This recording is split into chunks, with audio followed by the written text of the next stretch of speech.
Good evening.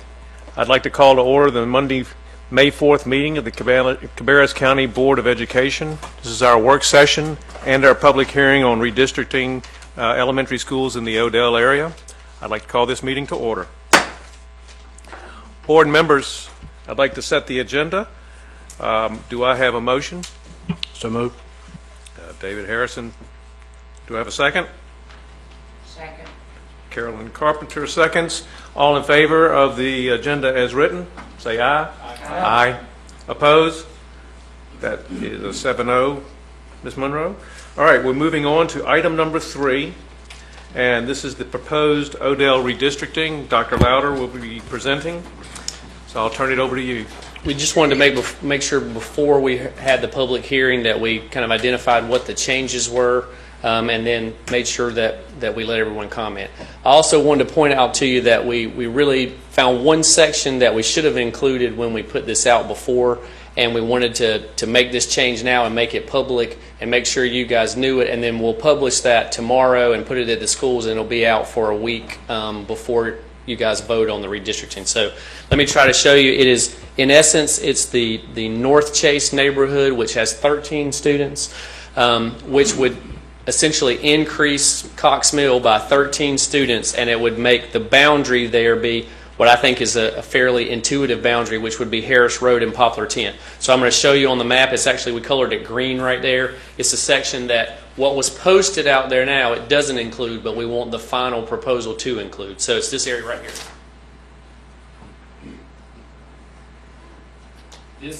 This area right here, which we would now add to Cox Mill. It would add 13 students to Cox Mill. And what we kind of identified, and really some people had pointed out to us before, it's a very difficult neighborhood to get out of, to turn left traffic-wise. Our transportation department verified that, and so we ultimately said, here's what this really should have been. It'll add 13 students there. It won't really make a difference with capacity.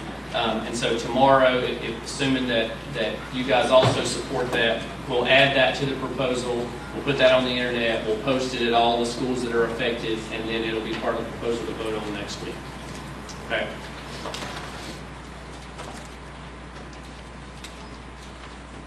Also, just want to say that as part of the Student Assignment Committee, Mr. Walter is the representative that was on that committee. I think Ms. Carpenter was also present at our last meeting. We really are just in an environment, as you guys well know, where permits and building changes literally for every 2 weeks. When we get our sheets, sometimes they can be dramatically different.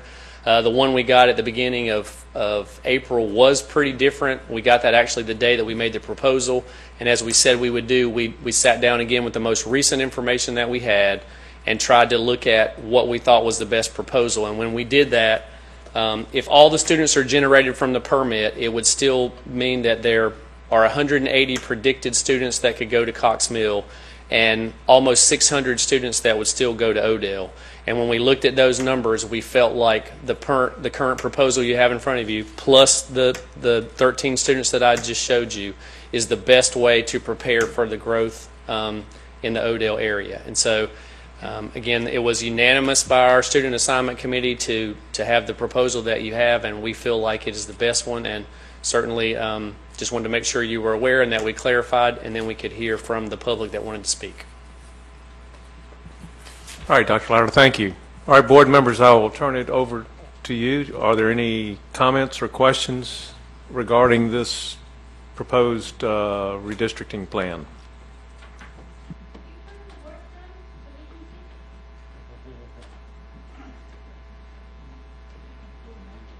Yes, we'll turn the board around so you can look at it. Ms. Carpenter, did you want to say something? Now, within the proposal, now were we including to grandfather in the 5th graders, or will this be a proposal that we would have to actually suggest? Yeah, I would say the Student Assignment Committee did not necessarily, that is something that the board can choose and has chosen to do. We did not specifically have a recommendation, I think, in that area, but it is something that has happened before, that 5th graders were grandfathered if they provided transportation, is my understanding.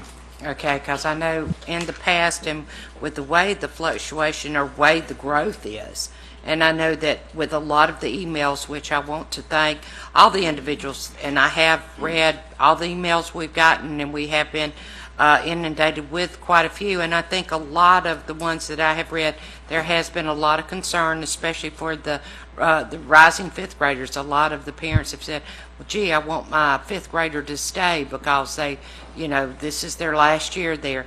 And usually, as the board has done in a lot of redistrictings, and I'm the old timer on the board here. I myself and Tim, I think we're the only ones that have actually been through redistricting, and a lot of times we do grandfather the individuals in, but I've rechecked with individuals, and most of the time, if we do grandfather, usually they do have to, the parent do have to supply their own transportation, but we have done that in the past, is to provide, let the child be grandfathered in. So that's something that maybe the board would maybe want to consider. Two, I know that we had gotten some emails, especially I know from one parent where there was an exceptional child involved. Now, does the parent have to do some type of form if they want to be possibly to let the child stay? Would they have to do some type of form if they wanted that child to stay at that school for the case with a child with exceptional child? Could you maybe answer that for me? I'm looking at Donna for history, but I think the answer to that would be if once lines are drawn, if there's a reason for that, they can request a transfer or request a just like they would in another situation. Is that right, Ms. Smith? Okay, thank you. All right, Ms. Carpenter, is that all you have? Okay. Anyone else have any comments that they would like to make at this time? All right. Dr. Phillips? First is just clarification. What were those numbers again, Dr. Louder, on how many students the new permits, once all those neighborhoods are built out, could generate? And I know Ms. Gomez is, I just want to make sure I make eye contact there. If all of the permits that are on the books now develop, it would be about 180 more students generated at Cox Mill from what would currently be here now, which is around 1,000, and about 600 more students at Odell. With the last update, I think Ms. Gomez said it actually would be more like 800 students at Odell. If all of those actually come to fruition, and certainly that's a big if, but if that's happened, those are the numbers we have now. Right. My one concern that I have, given those numbers, the one concern I have is that if the growth at Odell does happen quickly, we're going to be overcrowded there. So my first recommendation is that we ought to start looking at going ahead and adding the 4 extra classrooms that the new Odell school is designed to accommodate. I know that we didn't add them because we wanted to keep costs down, but that would give us room for another 200 students. The other thought I had was that for the students that are being moved from Boger to Odell, I understand why they're doing it. I mean, it's proximity-wise, it absolutely makes sense. But I was thinking that we may also want to make a provision that for parents who wish to provide transportation to Boger, if they wanted their child to continue there, they could. And the reason for that is simply to give us a little more space at Odell.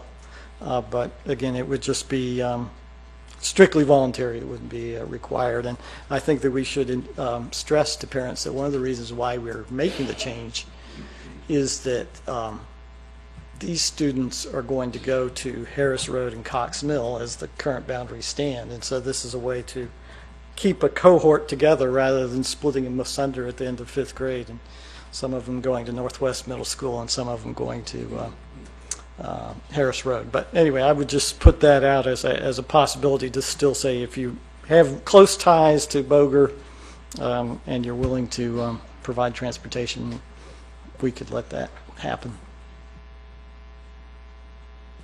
Thank you, Dr. Phillips. Mr. Walter? Guess I'll add my thoughts as well.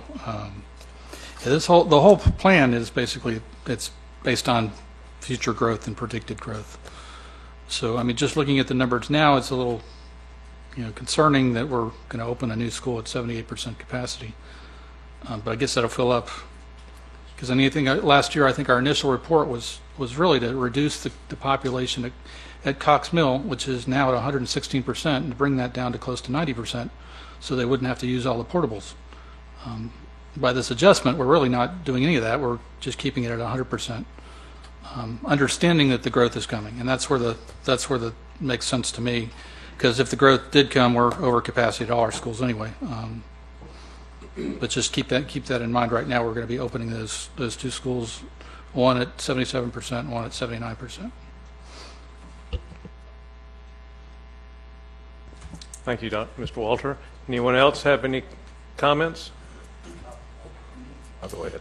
I'll Tim? make a few since, as with Ms. Carpenter, I'm one of the members that has been through this before, and it is a difficult decision that I know you parents understand. I personally have been through redistricting as a parent with kids, and I moved, and it was kind of funny. I decided to move to keep my kid going to the school district I wanted him to go to, and then 3 years later, where I moved from got put right back into that.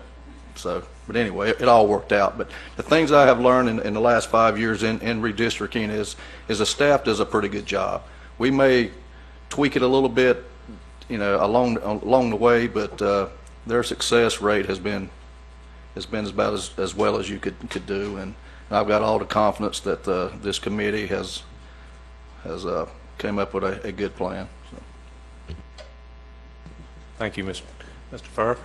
All right, I have just a couple comments, and the first is that we've gotten a number of letters from, as Ms. Carpenter alluded, and I know I've read every one that I've gotten, except there are a couple that I got in today that I have not had a chance to read, but we hear your voices and we understand the concerns you have. This is not an easy decision for anyone to make.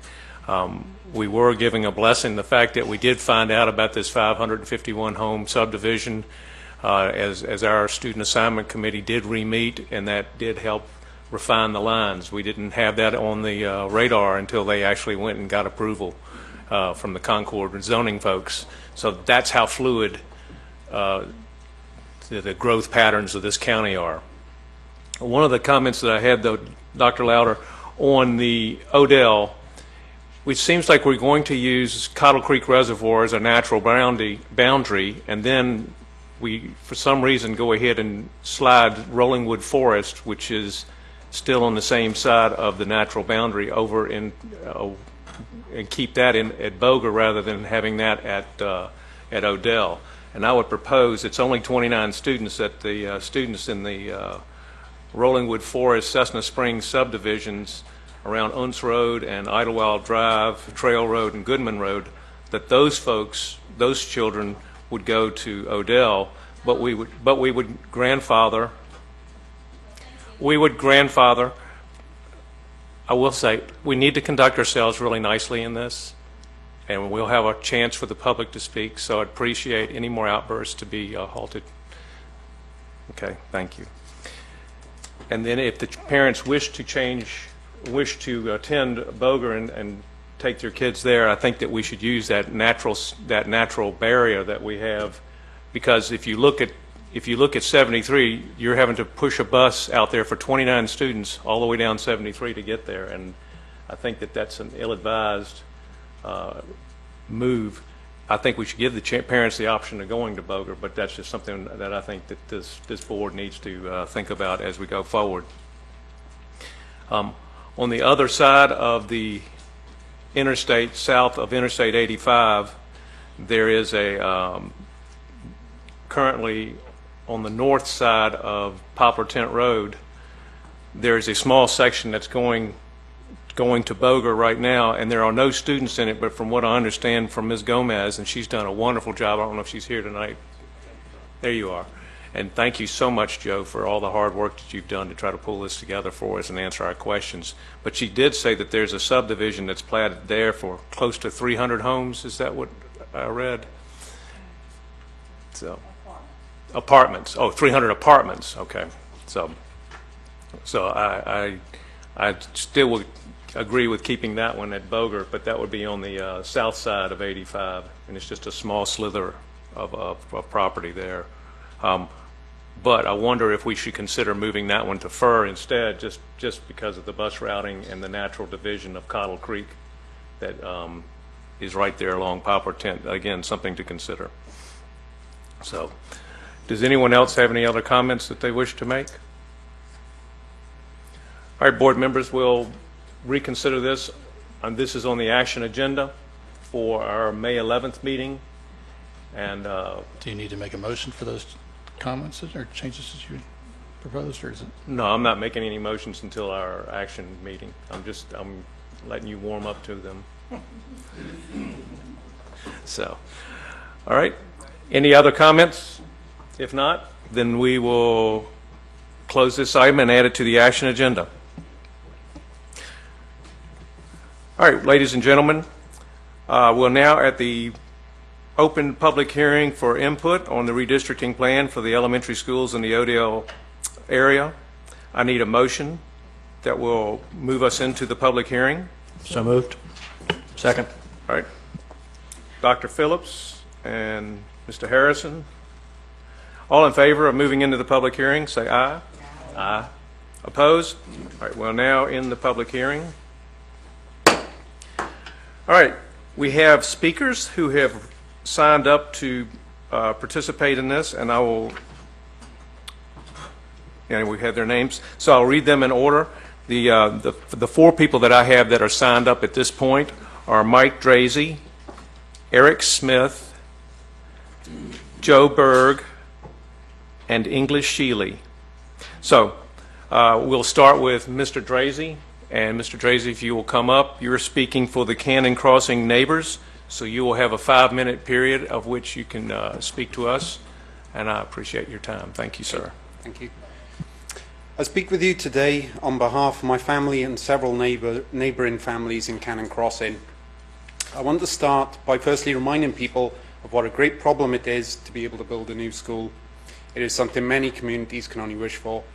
Cox Mill and the existing Odell are excellent elementary schools with exceptional teachers and staff. There is every reason to believe the new Odell will be the same. My being here is not a vote of no confidence in any of those schools. Last summer, many of us came here and spoke of our reasons why we want our children to continue to go to Cox Mill. We explained how it's an extension of our families and how many of us are actively involved in the PTO and volunteering. My son also described how he'd like his younger sister to share the experiences he has had there. Cox Mill is more than just a school to us. Since then, as you're aware, I've taken a deep dive into the data underpinning the proposal. It started out as an exercise in trying to understand, but quickly highlighted several key weaknesses and omissions.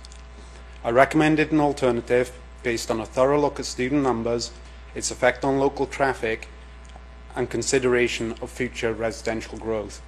I spoke and met with several of you and the superintendent to openly explain the data and assumptions used. With this background, I put it to you that the proposal upon you of which to vote is good for no one.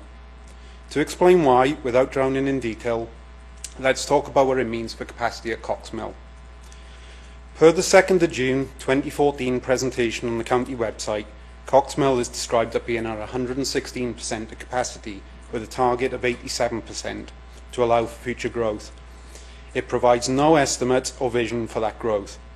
However, taking into consideration completion of existing subdivisions, the planned Chestnut Reserve and Castleton communities adjacent to the school site, the realistic expectation for last year's proposal is 97% in 2016 and back to current levels by 2020. It's not a long-term solution and it simply kicks the can down the road. But that was the old proposal. The situation is much bleaker for the update of 23rd of April. Under the latest boundaries, Cox Mill will exceed the current levels by 2018 and be at 125% by 2020. The updated proposal meets none of the targets and doesn't even kick the can to the end of the driveway. In contrast, the alternative I recommended to you predicts population at Cox Mill to stay below 95% until beyond 2020 as residential areas grow outwards. My point being, there are better alternatives. So now let's switch from numbers at the school and touch on traffic. Under the county proposals, school buses from Poplar Woods and Poplar Trails will travel along Poplar Tent to the Odell schools. Bus routes going to different schools will overlap.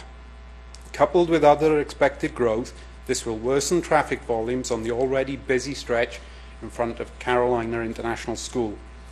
The only way the county proposals can avoid this situation is by routing buses via longer routes, increasing travel times, and fuel maintenance costs for buses.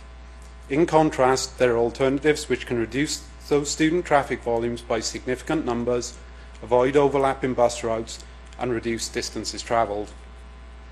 There are people who will have you believe these points I raise can be explained away by differences between school core and design capacities and margining of the data, but I can assure you that's not the case. The oversights are simply too large and growth isn't adequately considered. Proposals that don't work, added to knee-jerk reactions to recently announced additional residential development, don't equal a good solution. As our elected officials, I therefore ask you to do the right thing based on the data and vote no to implementing the 23rd of April boundaries. To recap, a vote yes for the 23rd of April boundaries says you support Cox Mill completely missing its 87% target, Cox Mill exceeding current capacity by 2018 and being at 125% of capacity by 2020, and negative impacts on Poplar Tent traffic and student bus journeys. Thank you for your time. Thank you, Mr. Drazy. Eric Smith. Okay. Joe Berg.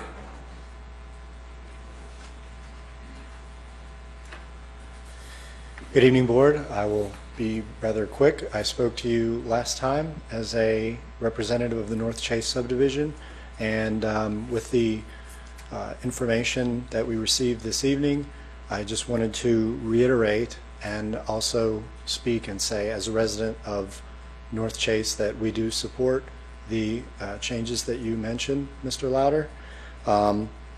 And my only main concern, of course, was going to reiterate the safety issue of our neighborhood. I didn't get to expand on that last time as much as I wanted to, and I'm glad that you actually did take that under consideration, because that was affecting our household and our neighborhood and everybody else. And when mama ain't happy, ain't nobody happy. Excuse my bad grammar.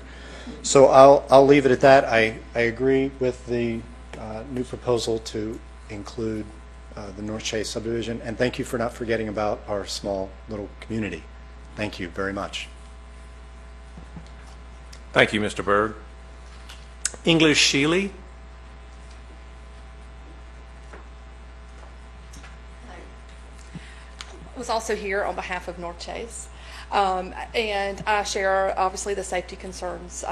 And I did just want to say that I had a concern right close to safety about the fact that my child would be attending 3 elementary schools in between K and 5th grade. That is concerning to me. But I do appreciate what Dr. Louder has said this evening. I do hope that that stands. We are a small, established community, and I think we would appreciate continuing our education at Cox Mill. Thank you. Thank you. Would anybody else care to address us while we're in the open session? Please come forward and state your name. Susan Smith. Well, as soon as you come up. And you'll get 3 minutes, please, Ms. Smith. Susan Smith, and I live on Unts Road in the Wallingwood Forest. The one thing that it may not be geographically easier, it may be geographically easier, the things you're not taking into consideration is that it's easier for the kids to stay in that school. Boger's not going to be over capacity. There's only 29 students, and that bus goes up Odell School Road and then finally comes back over to Boger. It's very briefly on 73. We've been on that bus for actually 5 years with my son there, and I don't understand why only 29 students can't stay at Boger. Boger is not over capacity, will not be over capacity. I don't understand why you keep insisting that just because they're going to Harris Road in 6th grade, that they need to go to Odell School. Odell School is not a better fit for us. They're not, it works better for us to go to Boger. They got the more open spaces, more like our subdivision areas where we have a half an acre. We actually have 2 acres. All of the kids in our neighborhood have 2 acres. Odell School has a very tiny playground. They have 1 swing set for 1,000 students. The kids need room to play. Our kids need room to play. They need to stay at Boger, not be switched over to Odell School and then have to switch to the other Odell School, which also will not have a playground once you guys are finished. I'd appreciate if you could leave us the Rollingwood Forest neighborhood in Boger. Thank you. Thank you, Ms. Smith. You state the street you were on again? I missed that. I'm on Unts Road. Unts. Okay, thank you.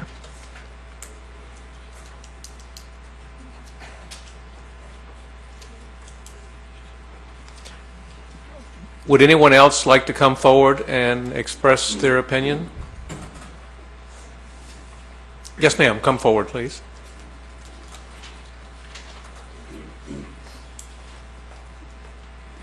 And what is your name? Jean Waynish. Jean Waynish, and which subdivision or where? Skybrook. Okay, in Skybrook. Yes, I'm ma'am. kind of in advance, but we moved to Skybrook to be in Cox Mill and with family. So we have the cousins are all around and other parts that would be for Cox Mill. So that was one of the things that was important. The other is, of course, the school, the district, but some of the things that I'm sure you considered, I wanted to at least say thank you. I know it was not an easy decision as you guys looked at the zoning. One of the things that I found this winter for the first time that I never thought about, but it came up as I thought about safety, was I don't turn left. I live on Fairwoods, and I turned left twice this winter, and every time there was a car accident. So trying to take buses down that hill where there's a little bridge or something that seems to freeze over, it's far easier for me to go all the way through the winding development of Highland Creek and safer than it is to take a left to get to the highway, where technically on a summer day, it's far quicker to kind of take that left, go down through Poplar. So we don't have rough winters here, but that was one of the things as well, that left is just a little bit tricky. So that I was happy about, and just the notions I think that you considered us. We are so close. When we walk to the playground, our closest playground is across the street at Winding Walk. We have friends who are right there. That is our core kind of community where my young children are growing up, and as they head into elementary school, that population is as much a neighbor to them as anyone else. The kids who are closest to their age are very nearby that space. So I appreciate the work you've done on the redistricting. I know that it's a small group here tonight, but we were actively involved in our discussions among the community. I know the Skybrook community members were thrilled that we were part of the population we kept in. I hope that you will vote yes. I know this is a difficult decision, and I just wanted to thank every one of you and all of the supporting cast members who worked with you to try and make those decisions. I know that the safety and the education and the capacity are all things that came into your decision, and I appreciate all the work. I did not do half of what you did, so I can only comment from a parent's perspective. To me, it seems logical, and of course, I'm pleased because it serves what I hope is best for my children. So I thank you. Thank you. Would anyone else like to come forward to address us tonight? All right, board members, I don't see any other interest, so I'll need a motion to close our public hearing. Move to close. David and Jeff. All in favor of closing the public hearing, say aye. Aye. Opposed? All right.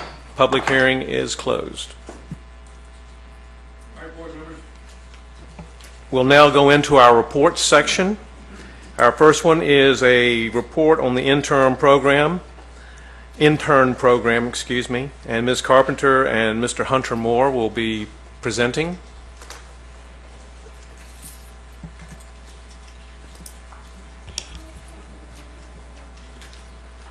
All right.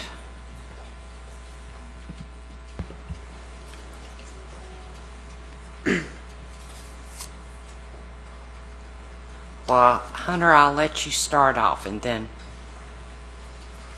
So, as many of you know, I've been interning for Ms. Carpenter since last February, and tonight I'm here to talk to you about a possible board intern program at the invitation of the board, and I appreciate this opportunity to talk to you about what I've done and hopefully what we can do in the future. So, an overview of what I've done, of how it benefited the board member, of how it benefited me, and my thoughts from the future. So those are the things that I'm going to talk to you about tonight. So what I did a lot, and you can kind of break it down into these main categories. I attended board meetings. I attended committee meetings, specifically budget committee meetings. I attended miscellaneous events and meetings. I've gone to the MPO meeting where Ms. Carpenter is the liaison with this board, and I've gone to all sorts of little outside meetings that pertain to the school board. And also I received input on things that were going on in the community, and I would try to take that input and give it to Ms. Carpenter, try to give her that community input. So how it benefited the board member, I hope I was a big help to Ms. Carpenter. I think I introduced Ms. Carpenter to a new point of view. I kind of gave her that student point of view that maybe board members don't get to see every day. I gave the board member a chance to mingle with student and parents at certain events that she had gone to or where I had brought people. It was an opportunity for her to be able to meet new people and learn more about what the community thinks. And I also gave Ms. Carpenter someone she could count on so that she could have a presence. If she couldn't make it to something, I could at least go and listen for her and kind of give her the lowdown. So I hope I was a benefit in that way. But how it benefited me, this interning was a big help for me. It helped me develop social skills. It helped me develop professional skills. It helped me lay a groundwork for networking, which is very important to young people. It gave me insight to the local government, and it also gave me insight into our systems, policies, and the way that we operate. It encouraged me to make my voice heard. It allowed me to realize that it's not that hard for young people to really get out there and let it be known what we want. And it also introduced me to many opportunities, such as becoming the student representative to the County Juvenile Crime Prevention Council and the County Youth Commission. So,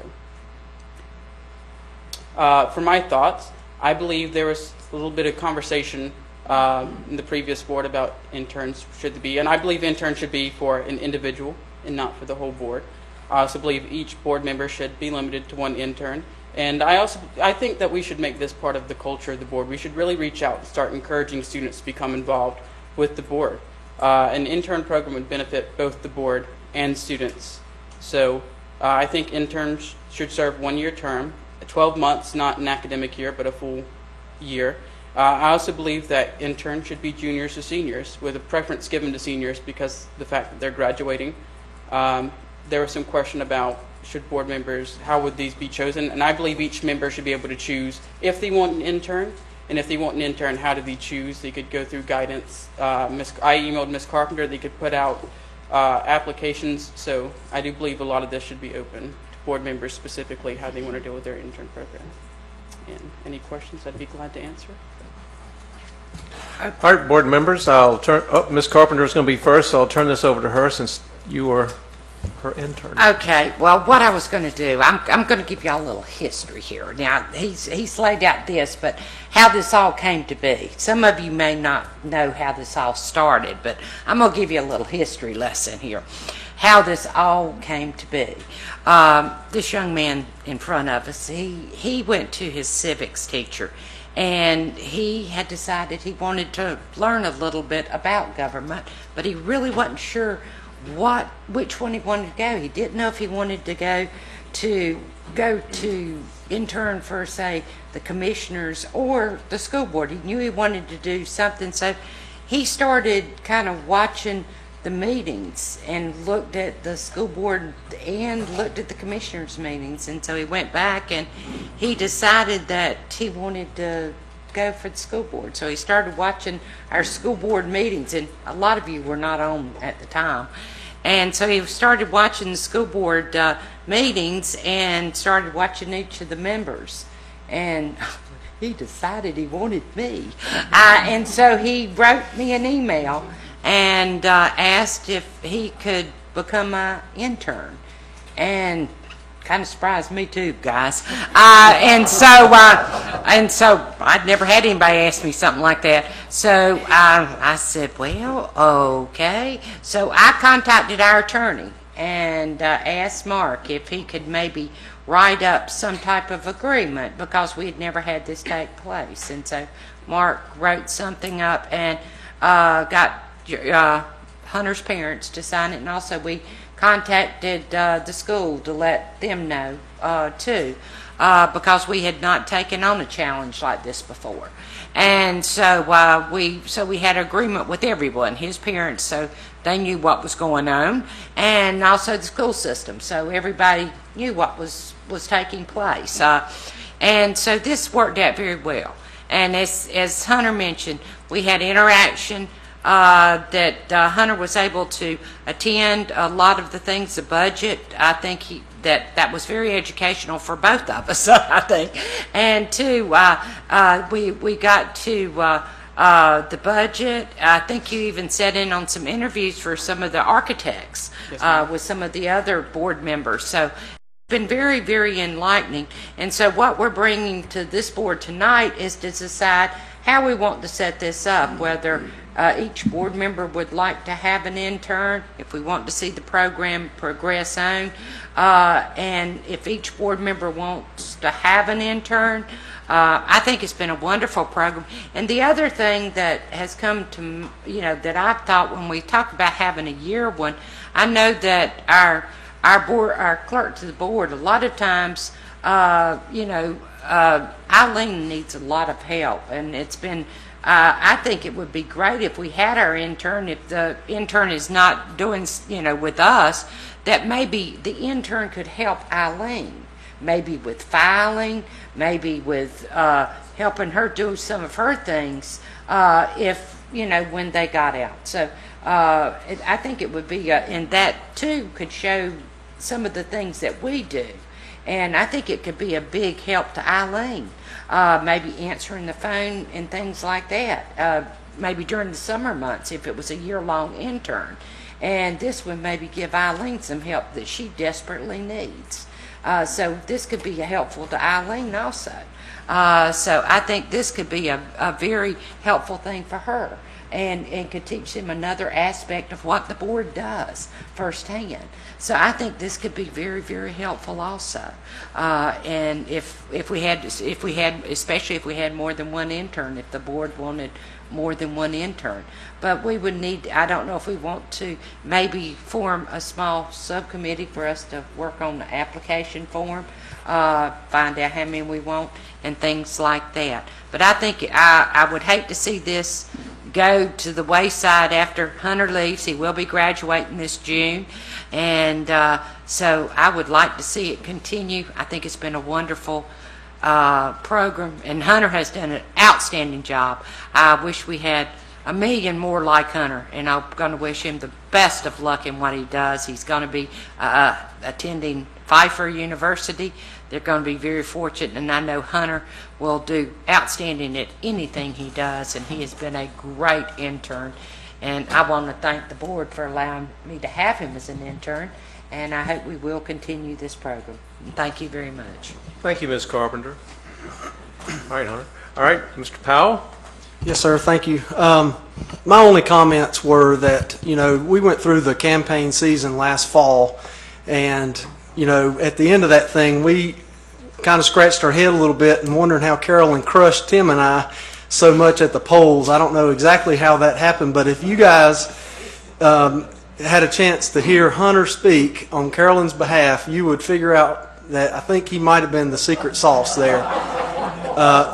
This young man did an excellent job in a number of speaking engagements where Carolyn was already committed, but Hunter spoke on her behalf, and it was fantastic, and it was always irritating when I had to follow him. Not that Carolyn wasn't good, but I was happier to follow her than him. But anyway, he did a wonderful job, and if they could all be like Hunter, I'll take an intern anytime. Mr. Powell, if I may, I wish I could have been a fly on the wall in those situations, quite frank. Hunter, you've put us in a real pickle here. I'm in a quandary thanks to you. I mean, you've set the bar so high. Now what are we going to do? You're really, really excellent. I know the reason you've done this is because you're an Eagle Scout, and you already are an exception, and you already are a rare, rare, rare young person who gives a darn about this dull adult stuff. I mean, I'm indebted to you. I am genuinely, profoundly impressed by how seriously you take this stuff. You ought to be out driving cars, doing other stuff, you know, having chasing girls, having a good time, doing whatever. But no, I'm very, very grateful that you're interested in this stuff. And you've added a lot to my understanding from, you know, the perspective you bring to us. I would concur with discussions about kind of, I don't mean institutionalizing the intern kind of program or idea, but we could certainly pursue either policies or administrative guidelines about how to proceed and go forward with this, involving school counselors in the spring of 1 year, recommending people, orienting them during the summer, and then getting them on board, certainly. But Hunter, none of them will rise to the standard that you have set. And for that, I'm deeply grateful to you. Mr. Furr. Yes, Vince stole my thunder because, you know, everyone watching and here, nobody understands how Carolyn beat me, but that's another. But wait a minute, we really know how Carolyn beat me. It was Hunter. But yeah, Vince and I would get frustrated because he would just, you know, kick our rears at those meetings when Carolyn wouldn't show up. So the only thing, advice, don't let someone have them during an election process. That's the thing you got to look at, because it was like, you know, where did this come from? And another thing that surprised me, how does someone from Mount Pleasant not pick me? So anyway, I wasn't on the board at the time, but no, he's done an outstanding job, and it's been a joy having him around us, and I really appreciate what you've done. One comment. It's America. And Hunter, it is America. And Hunter did that on his own time. And he loves me. No, just kidding. No. It is America. And Hunter did that on his own time. And he liked me. And I have hair. And I'm pretty. And that's how I beat you, Tim.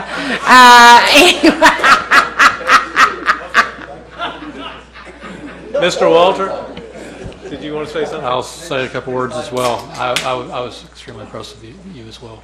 Just your commitment. You were at everything. I mean, anything that we were pretty much at, there was Hunter.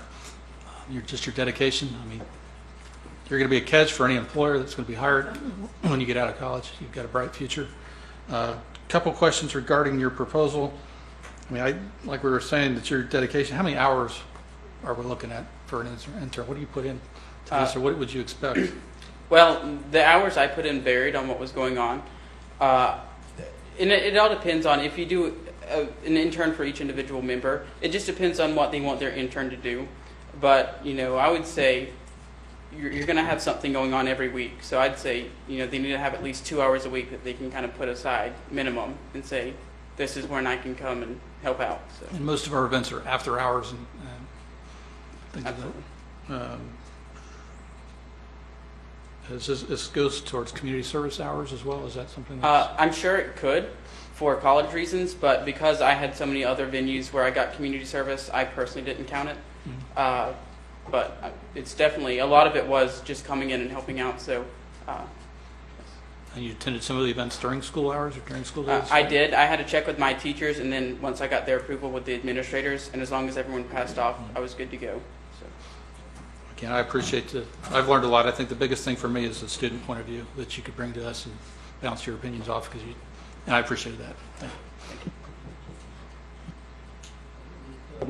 I'll kind of not repeat what others said, because, but yeah, your 2 hours a week is a very, that's definitely an underestimate of what you did. I understand that would be a minimum of what others would do, but I know that you've literally put hundreds of hours into it. I've really been impressed by your commitment. I encourage you to stay active in civic affairs. We need lots of people like you, and to fill all of the roles that need to be filled in our mostly volunteer government. I did like your idea of getting of using the interns as a way of getting input, and I was thinking that if we do go to some kind of a formal process, that we should probably try to get an intern from each of our high schools, so that we get a cross section of the county. So anyway, thank you for putting these thoughts together, and I'm really been impressed with the commitment and interest that you have in making our schools better. Hunter, thank you.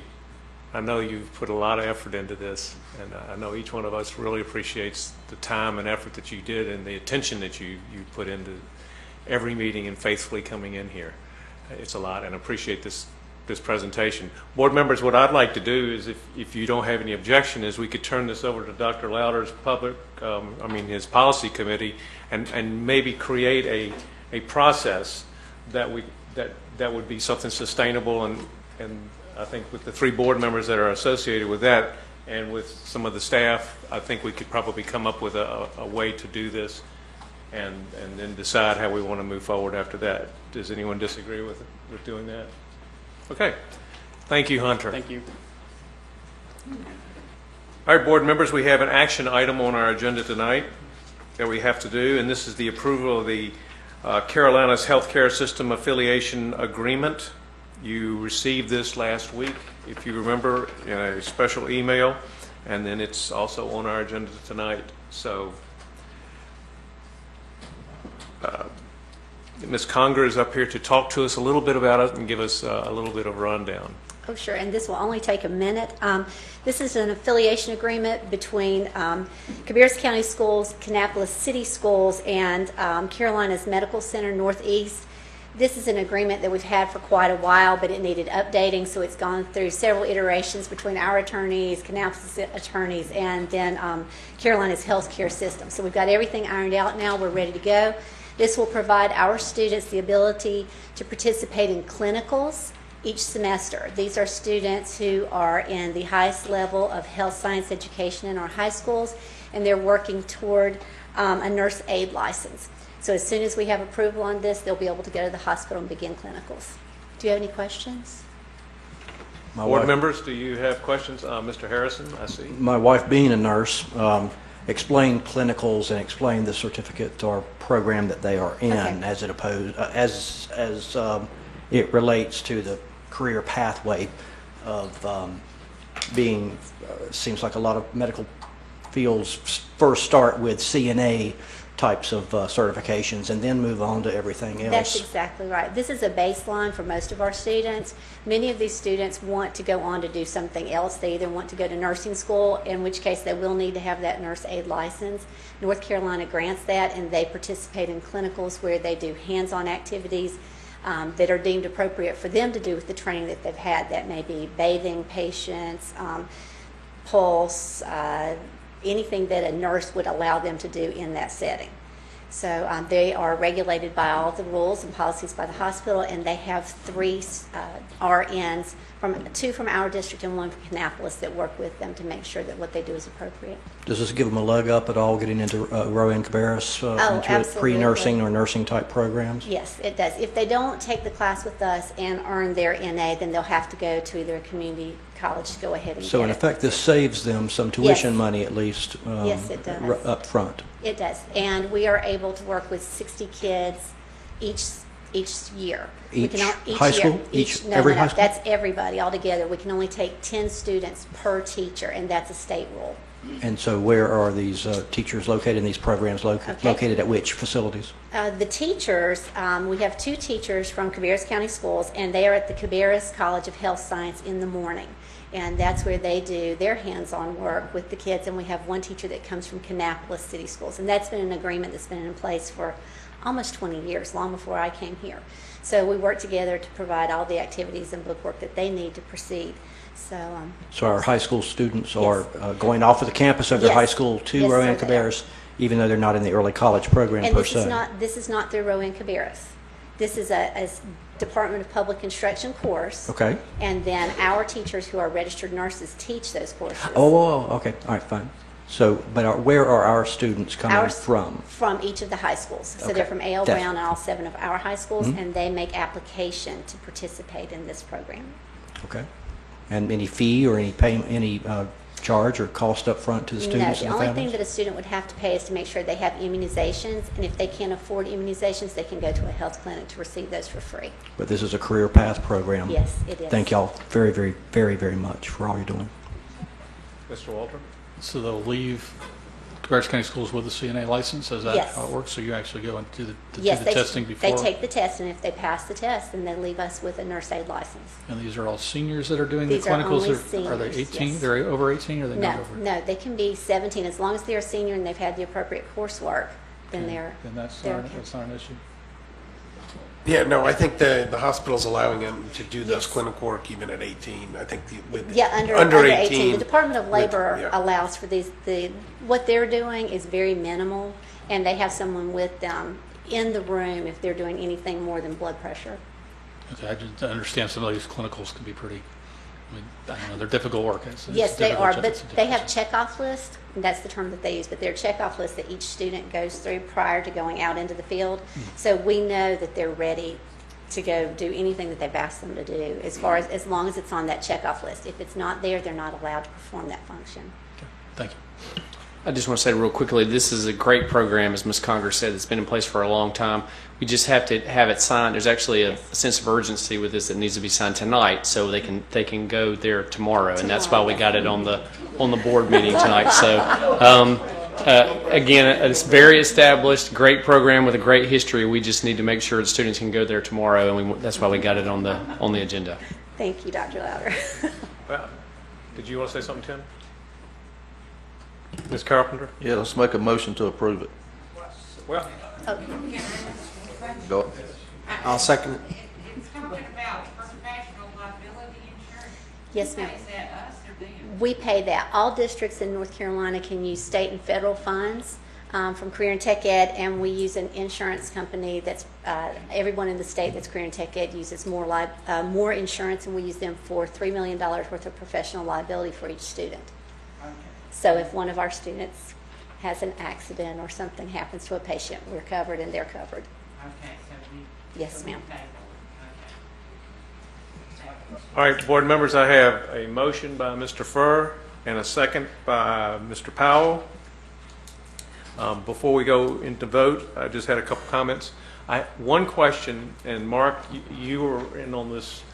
Right now it says it's going on the term, renewal, the non-renewal is only 5 days. Is that going to create an issue for us if they decide that they wanted 5 days prior to our students arriving in the classroom over at the hospital? We find out that they don't want to honor the contract? I mean, to me, that seems like a very, very small amount of time for non-renewal. Yeah, you mean at the end of the 1-year term? Yes, Yeah, this one here it runs says- for a year, it automatically renews unless they provide 5 days' notice. That just seems to be a very renewal. small amount of time for them, for us to react, because now we'll have students that will be planning to go to the hospital to, my daughter actually participated in this program back in 2000, so, you know, I know the benefits of it and what she got out of it, but that just seemed like a very, very small amount of time, so. I don't know that there was actually any negotiation over the renewal term. In other words, I don't think we went back and forth like that. I think it's been, you know, it's been that way. I could see some advantages to making it a longer notification, but I think that language was not something that we. Is that something we could amend the contract after we ink it, and then say, look, we'd just like a little bit more notice? Because I see our students getting put in a pickle here. You know, they got less than 5 business days, and next thing you know, they're no longer doing what they thought they were going to do, and that's a little bit unfair. That's true, but I'm sitting here thinking of what happens in the case of we give them 60 days, and how can we essentially force them?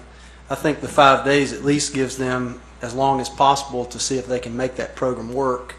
Maybe they are missing an instructor, or there's a whole variety of reasons why they maybe are not sure about it. And given that our students are coming from every school in the Are they coming from every school in the district? Every school in the district and A.L. Brown, So- Kannapolis. So how many per school are in the That program? number differs each year, Okay. On average, what's the total number of enrollees in the program? 7 to 10. There's 60 students overall. 60 students overall. Okay. So we're looking at significant numbers, but I would say it gives them more flexibility to be able to schedule it, but I don't know. I'm not thinking of everything. Well, it's just purely devil's advocate. So if, per se, they do this, then our system needs to be flexible enough to allow them the opportunity to get into a class, because they're basically going to miss at least one period, if not 2 periods, and they'll miss out on a class that they probably could have, should have taken. Right. And if something like that were to happen and we were to lose our affiliation, we could place students in other settings for clinicals. The hospital is the best, and that's where we want to stay, but we could go someplace else if we had to. My suggestion, I think if they're willing to give us longer notice, I think it's fine to ask for it, and we certainly could do an amendment. In other words, if you approve this with 5, I'm happy to go back to their attorney and say, we're a little concerned about the 5-day notice provision. Would you agree to 60 days to give us more time? Now, they may be reluctant in terms of their own timing for budget and staffing. They may have put a short time in because they're nervous about pre-committing ahead of time. And I don't know when the other issue with the 60 days, then they'd have to make sure they remember 60 days before the end of the term. As you can tell from the timing here, these are the things that often come up when you're getting ready to get your next group of students. But I think we should propose it.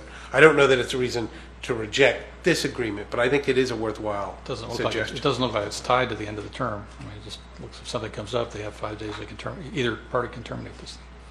Well, it automatic. The 5 days is tied to the renewal term, so it automatically renews unless You're looking at section H under miscellaneous provisions? I'm looking at number 1 under term. Number 1 under term. It's just the renewals. Go to page 7. Yeah, page 7 under H. It doesn't say anything about being tied to the renewal.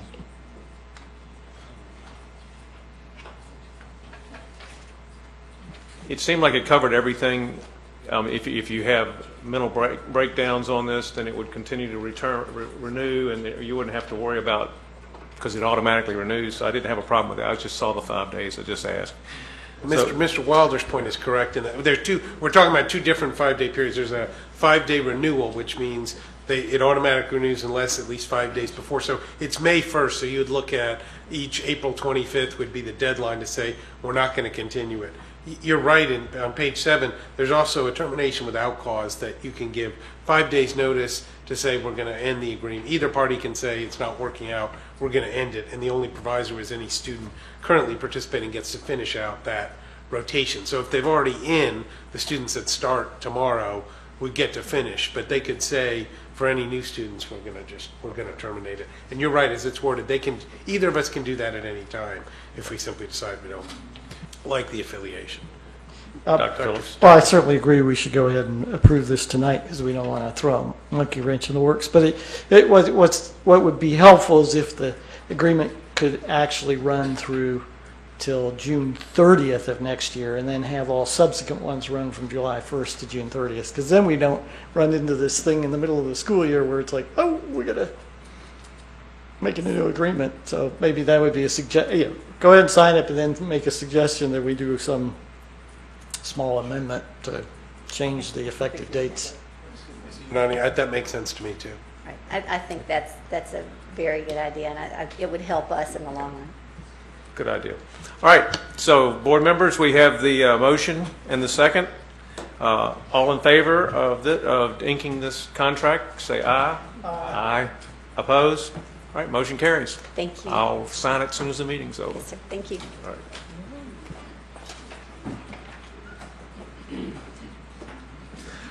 All right, board members, we're in item 7, which is the items for consideration at our May 11th meeting. First off is 7.01, which is the budget amendments. Ms. Kelly Klutz is coming forward. Yes, sir. Good evening. Good I have evening. 3 budget amendments for you today. We'll start with the state budget amendment, and of course this is what you always like to see, more money and not less money. So we are adding the Read to Achieve funding from the state to the state budget. That doesn't get allotted at the beginning of the year. It takes a little while for them to allot it, so we're recording that. Are there questions on the state budget amendment? All right, they're giving us that. What is it going to cost us? How much is that program going to cost us, though? So the appropriate answer is $100,000 less than it cost us last year. Isn't that good? Yeah, but all right, yeah, but what is it going to cost us? Is it going to cost us more, though? No, really. Last year we budgeted approximately $300,000 from the state, and we also budgeted about $300,000 locally because we thought that's what it was going to cost. And so this year we received $234,000 from the state, and we've budgeted less than $200,000 local too. So it is a third less than what we. But we're still behind. I mean, is it still certainly $200,000 we're paying locally? They're only paying. The state's only paying $234,000. So it's the program that's costing us around $400,000 to operate. So we're still about $100,000 short. So basically, we're about $200,000. About $200,000 short. So the state's still asking us to do something and not paying for us to do it. Yes, ma'am. It's basically, is that correct? That's correct. It is. But they're still telling us we're going to have to do it. Yes, that's correct. Okay, so we still got an unfunded mandate. Yes. Unfunded mandate. Yes, ma'am. Yes. Gotta love Okay. those Thank you unfunded very much. mandates. So do we have, what is the number of students who will be participating in the program this year? Is it about the same? Is it any less? Give or take? Is it known what the population of the students will be yet? So I have some guesstimates that appears though they're going to be about the same as last year. We're in that process right now, right? So we have all of the data from all of the alternative assessments, and then we'll know after EOGs what the numbers look like. Are we getting into a trend yet? Probably not.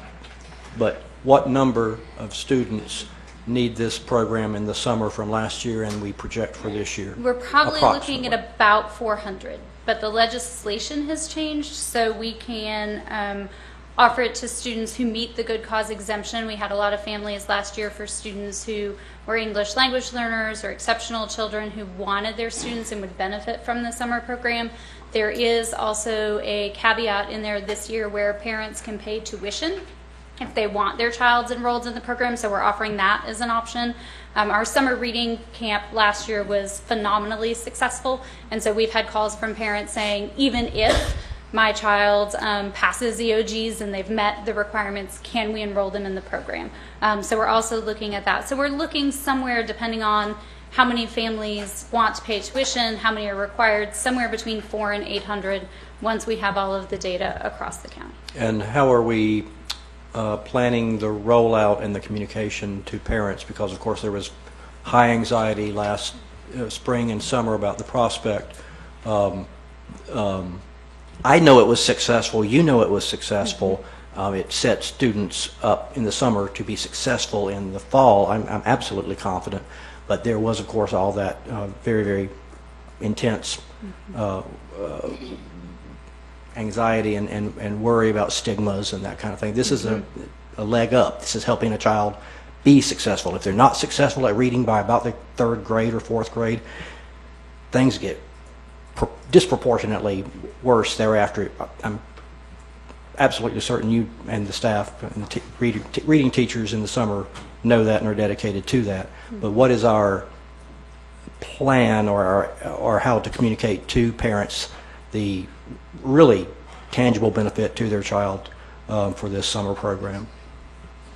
So we've been communicating with them throughout the school year. The month of May and the month of June are big communication months where we're sending letters home.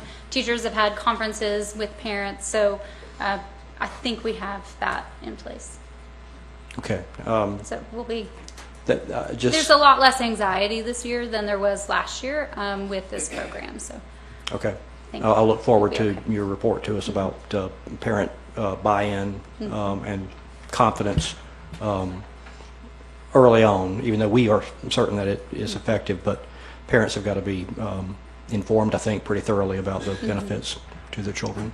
And they have. We started talking to them in January. We're going to talk to them again in May. The program doesn't start this year until July, so we have a little more time to work out transportation and those kinds of Great. things. Again, So thanks for your it'll hard be good. work. Yeah. Ms. Carpenter. All right. Now, I'm playing devil's advocate here. You say, oh, it was successful. Now, how do you consider it successful? Now, I would say successful, I would say, well, yay. You had 400 students last year. I would say successful. Gee, I'd only have 200. Or, gee, my EOGs went through the roof. How are you considering successful?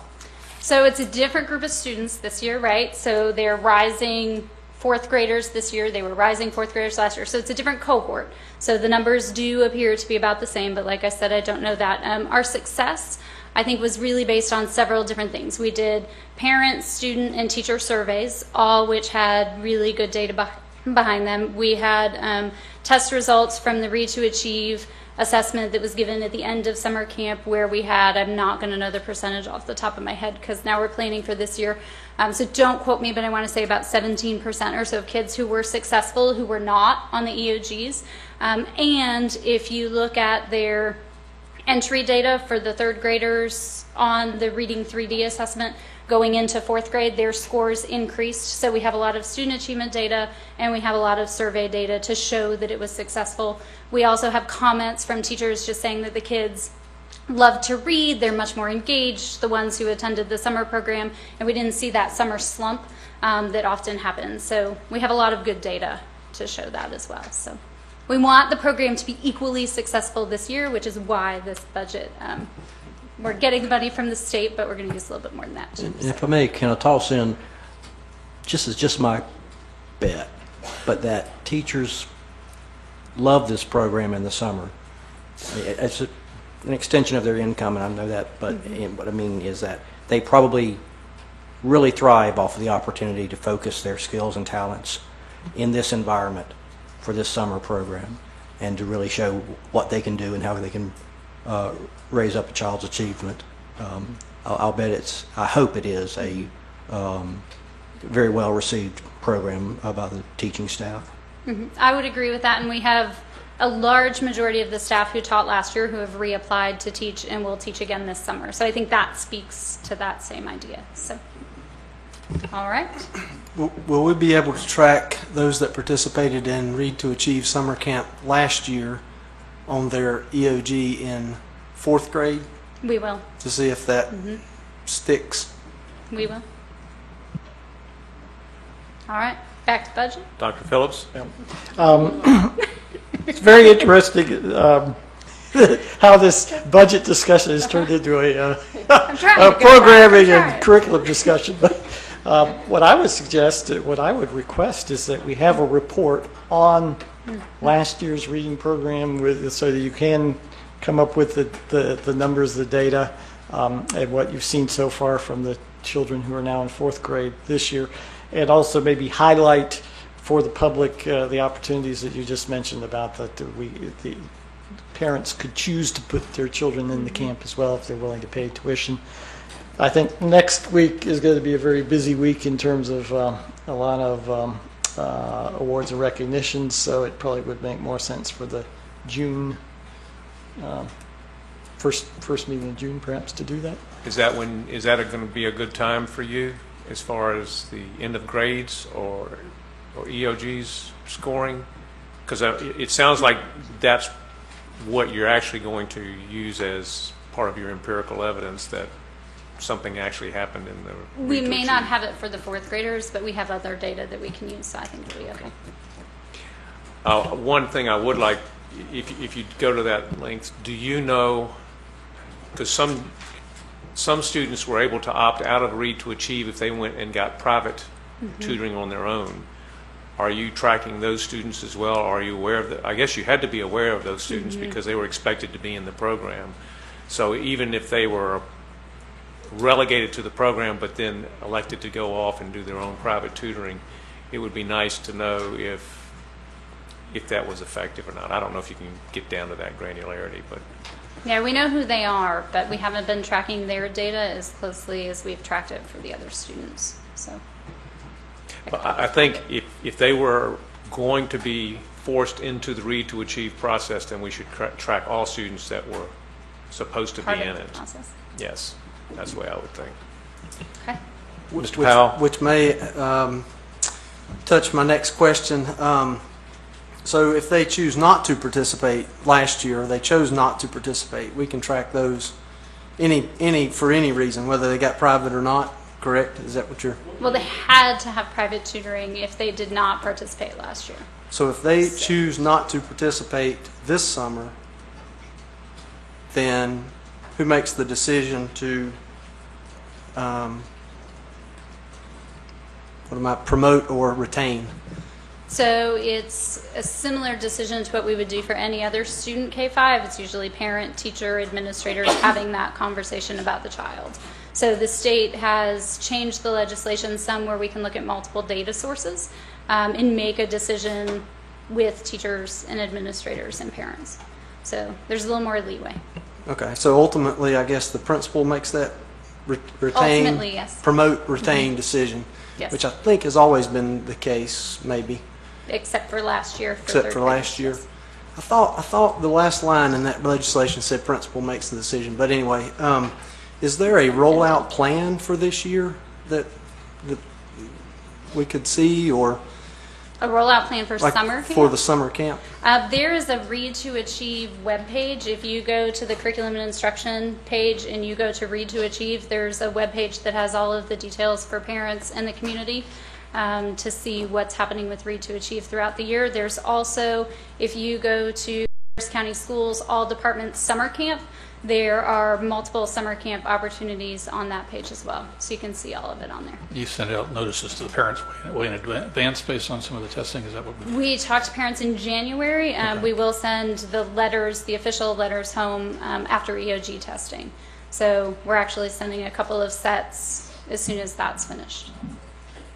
So. Are the number of staff members included in that webpage? I haven't been to it yet, but just so we know how many staff members we're going to hire, and that's more along the lines of what I was suggesting as a rollout phase. But I'll go check it out. Yeah, and if you want to see more specifics, you can go on. There's also a staff webpage, but you have to be signed into the website to see that. All right. Board members, are we ready to go to the next budget item? Thank you, All Dr. right. Natras. You're welcome, Jared. There's more. Sorry. So our next budget amendment is our federal budget amendment.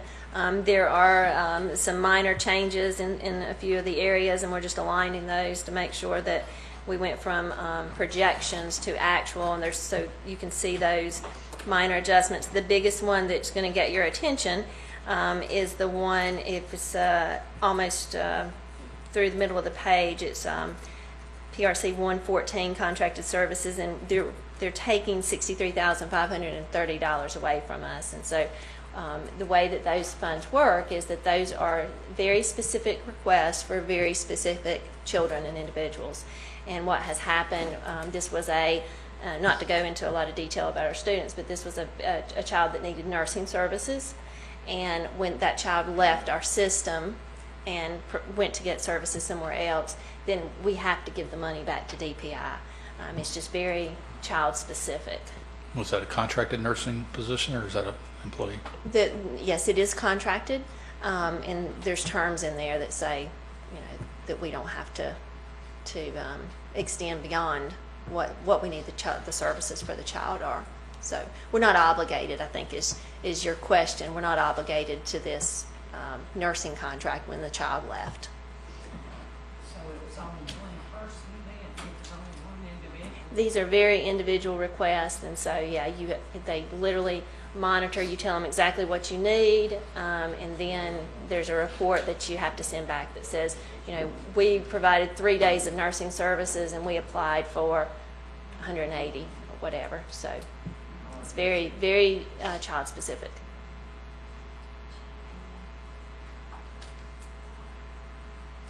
Okay. Are there any other questions on the federal? Then we'll go to the final one, and it's the capital outlay.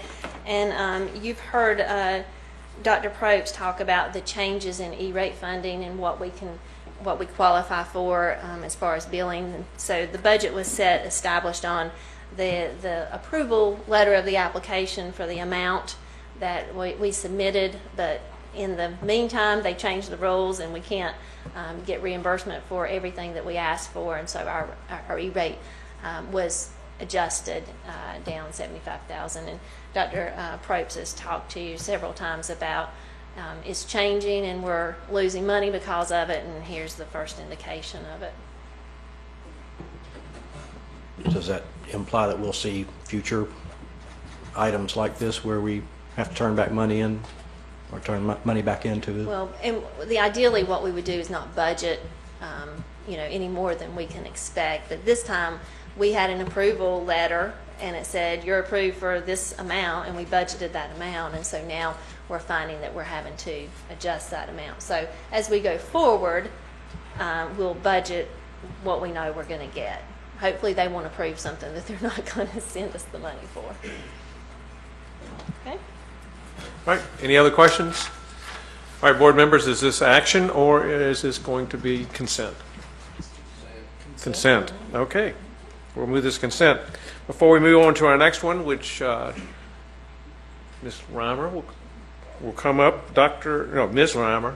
I've got to get the doctors and stuff. But this is policy committee, so Dr. Louder and Ms. Reimer will come up, and before they get there, though, I would like to recognize Deputy Andrew Dollar, Winecoff Elementary School.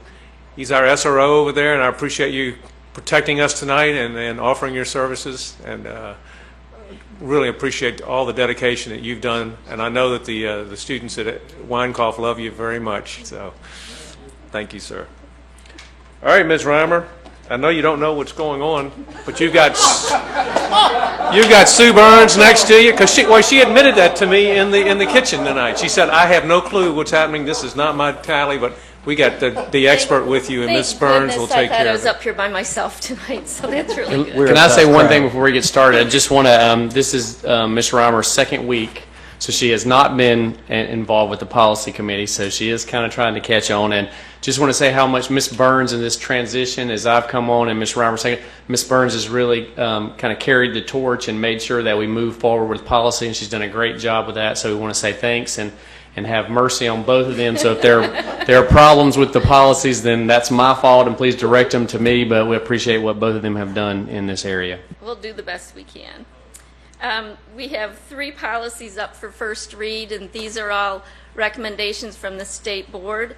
3320 school trips, 9020 facility design, and a new policy, 9115 pre-qualification of bidders for construction projects.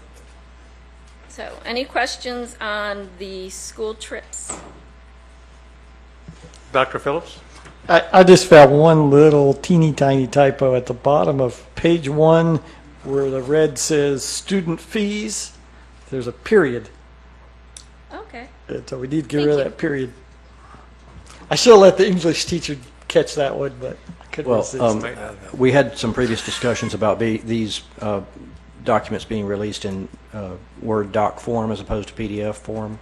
Have we been doing that? Not for the board, but for the before the policy committee, they go out in Word form. Great, and that's accurate. Thank you so much. Mr. Walter? And I certainly do appreciate having it in Word form so we could put comments down on paper ahead of time.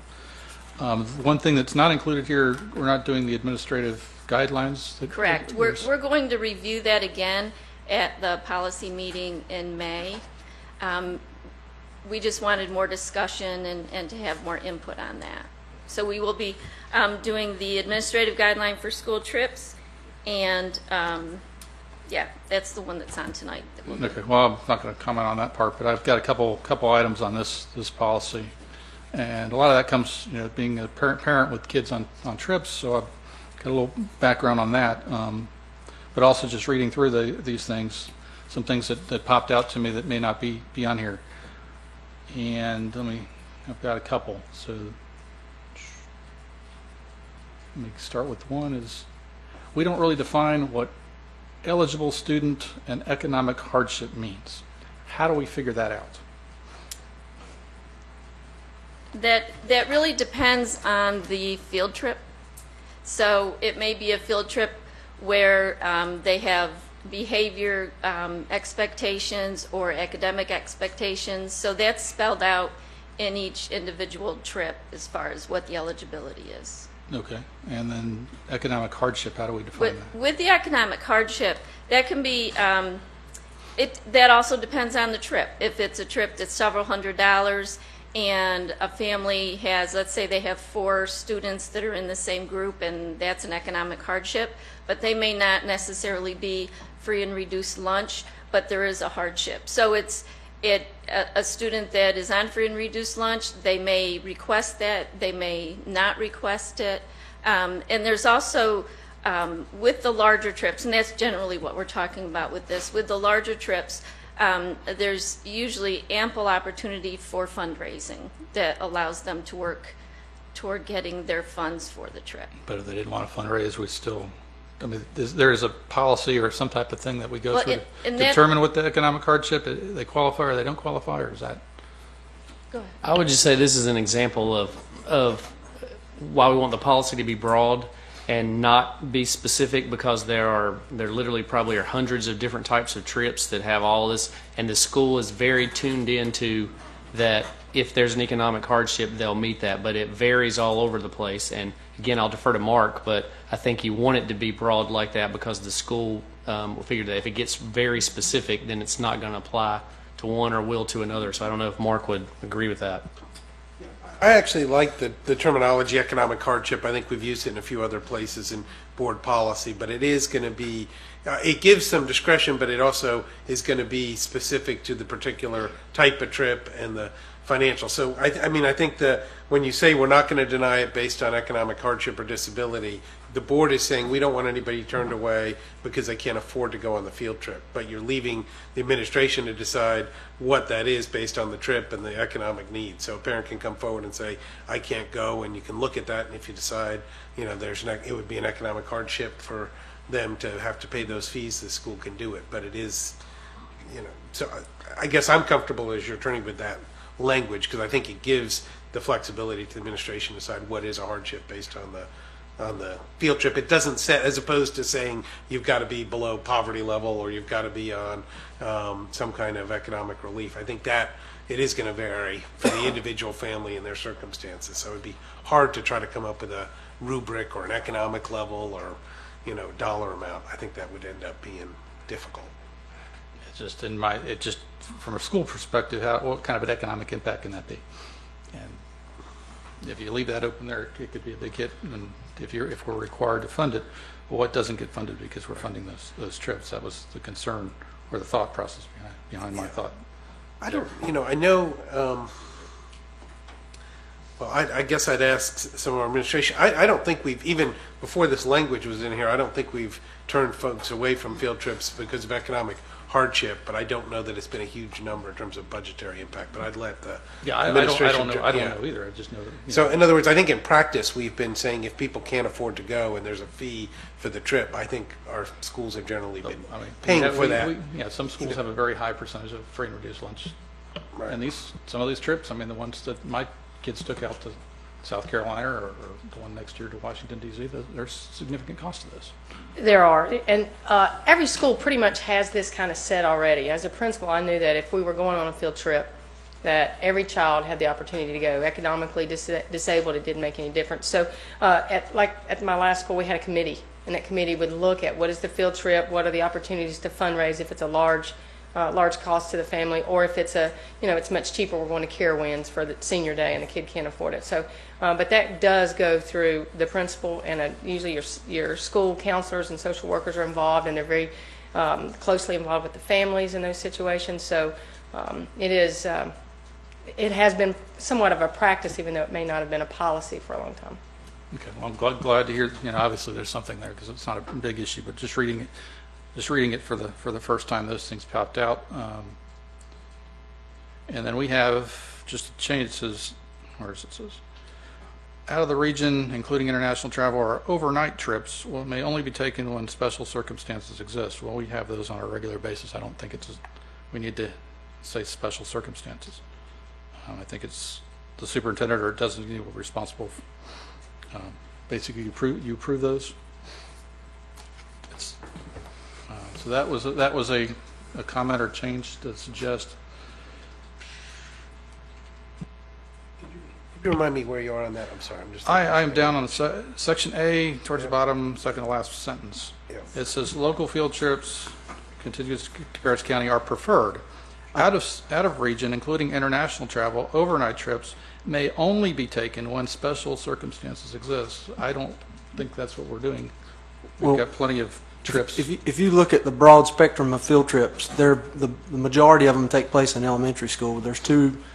And middle school. Minimum of 2 per year for every grade level. So they're going all over the place. And for the most part, they are local field trips. But as you do get older, they do venture out and travel further. But in years past, the county office just wanted to know whenever you were leaving the state or whenever you were leaving the region so that they could be prepared for whatever happens. With reviewing and approval of that. I just don't think it's when we have, as you say, there's an enormous amount of field trips. They're really not special circumstances. They're part of the curriculum, but part of the planning process for the year. I would say there are an enormous amount, but the vast majority are local. Correct. But all right. So is your suggestion that maybe only that the international travel would be special circumstances, but the other stuff could be that would be a special routine? Circumstances, yes. So you could amend that policy to simply say international travel may only be taken when special circumstances exist, and then the rest would be the same. I mean, I'd be fine with that. I know the policy has changed some. I remember after 9/11, all of a sudden we weren't going to leave the state under any circumstances, and then I think we came back and added this in years ago, maybe 2003 or something, to say, well, we do it under circumstances because we wanted to begin traveling again. But you're right. I think we're at the point now where it may not be that unusual to have an overnight or out of region trip. So, I mean, I'm fine. I think we'd be fine with that modification. Yeah, Okay. we'll take that right out.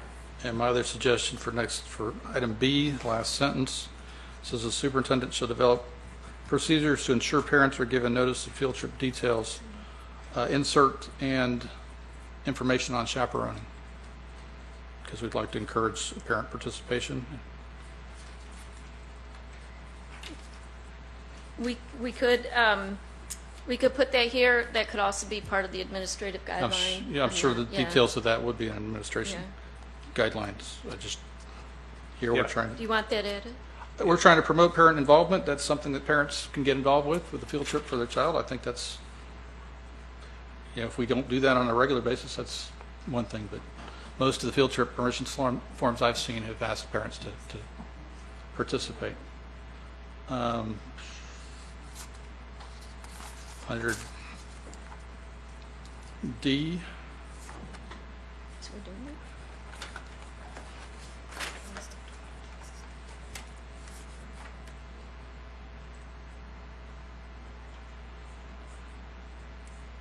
The last word on the student behavior.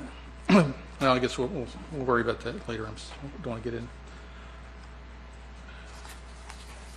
And the only other one I had was we have, and that was just in the proposed academic guidelines, we're requiring parents to have insurance coverage. Is that still, if that's a requirement, shouldn't it be in a policy?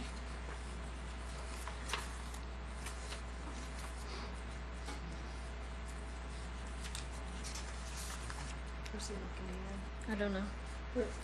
I'm sorry, where are you, Mr. Walter? I'm not trying to refer to the guidelines, but in the guideline proposal we had each participant in any overnight trip must be covered through insurance purchased for the school system or through comparable insurance carried by a parent or legal guardian for any loss of personal injury suffered by the student. In cases where insurance carried by the parent, legal guardian is to be used. No, I've lost the page. Sorry about that. Secured and signed statement from the parent or guardian indicating that the child is covered. it's not in the policy, but if it's in the guideline, if we're making a requirement, should that be in the policy or shouldn't that? Just, what do you think? Yeah, so the question is if we're going to administratively require insurance, is that something that the board policy should require, or is that something administration? I think really it's a question then of, is that something that the administration should be able to vary and say, there's some trips where we're not going to require insurance, or there's, a level. I guess that strikes me as more of an administrative guideline that's fine. level than a policy that was level. my question. If we're making a requirement that's... Right.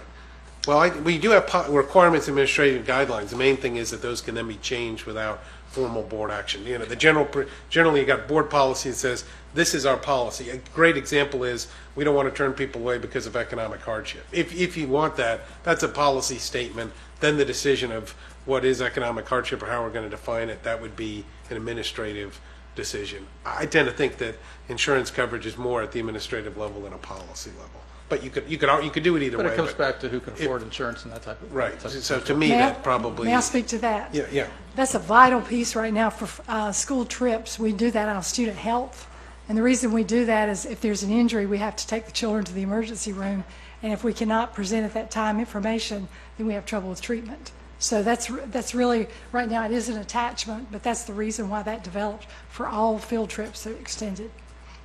It's just a piece. An action. It's just another one of those costs that I'm sure, that may or may not affect parents' ability to have their child participate. It's just the parents giving permission for their child to have treatment based on their insurance or the school insurance. That's different. That's fine. Okay. I'm sorry to take up all that time, but I just wanted to make sure I understood it well enough. Thank you. Okay. I just had one question, Sue. In section A, in the middle, before we get to number 1, you changed the word from must to should. Mm-hmm. What was the logic? That was part of our policy committee talked about that, and thinking that there are some times when a trip is not a curricular trip, such as a celebration, Carol Winds, where they're celebrating the end of the year. But they just thought that they should do this, but if we say must, then there were some field trips that would be restricted. That was the thinking. Mr. Harrison, do you remember that discussion?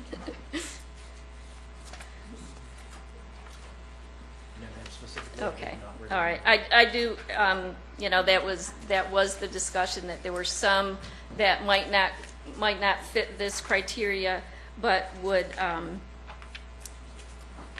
that schools take, and thought that they were senior trip, that type of thing.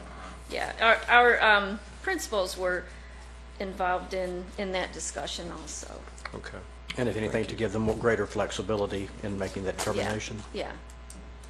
More building level discretion.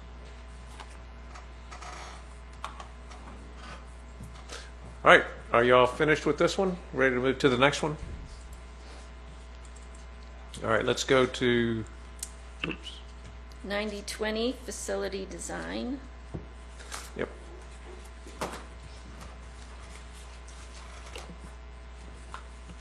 Mr. Walter? Just a couple on that one, too. Suggestion, you insert the word secure after safe in the first sentence. So, structurally sound and secure buildings? Safe and secure buildings. We sound safe and secure.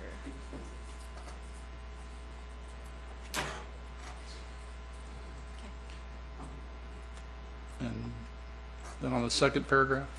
Are you proposing that change? I'm proposing that change, yes. And then on the second paragraph,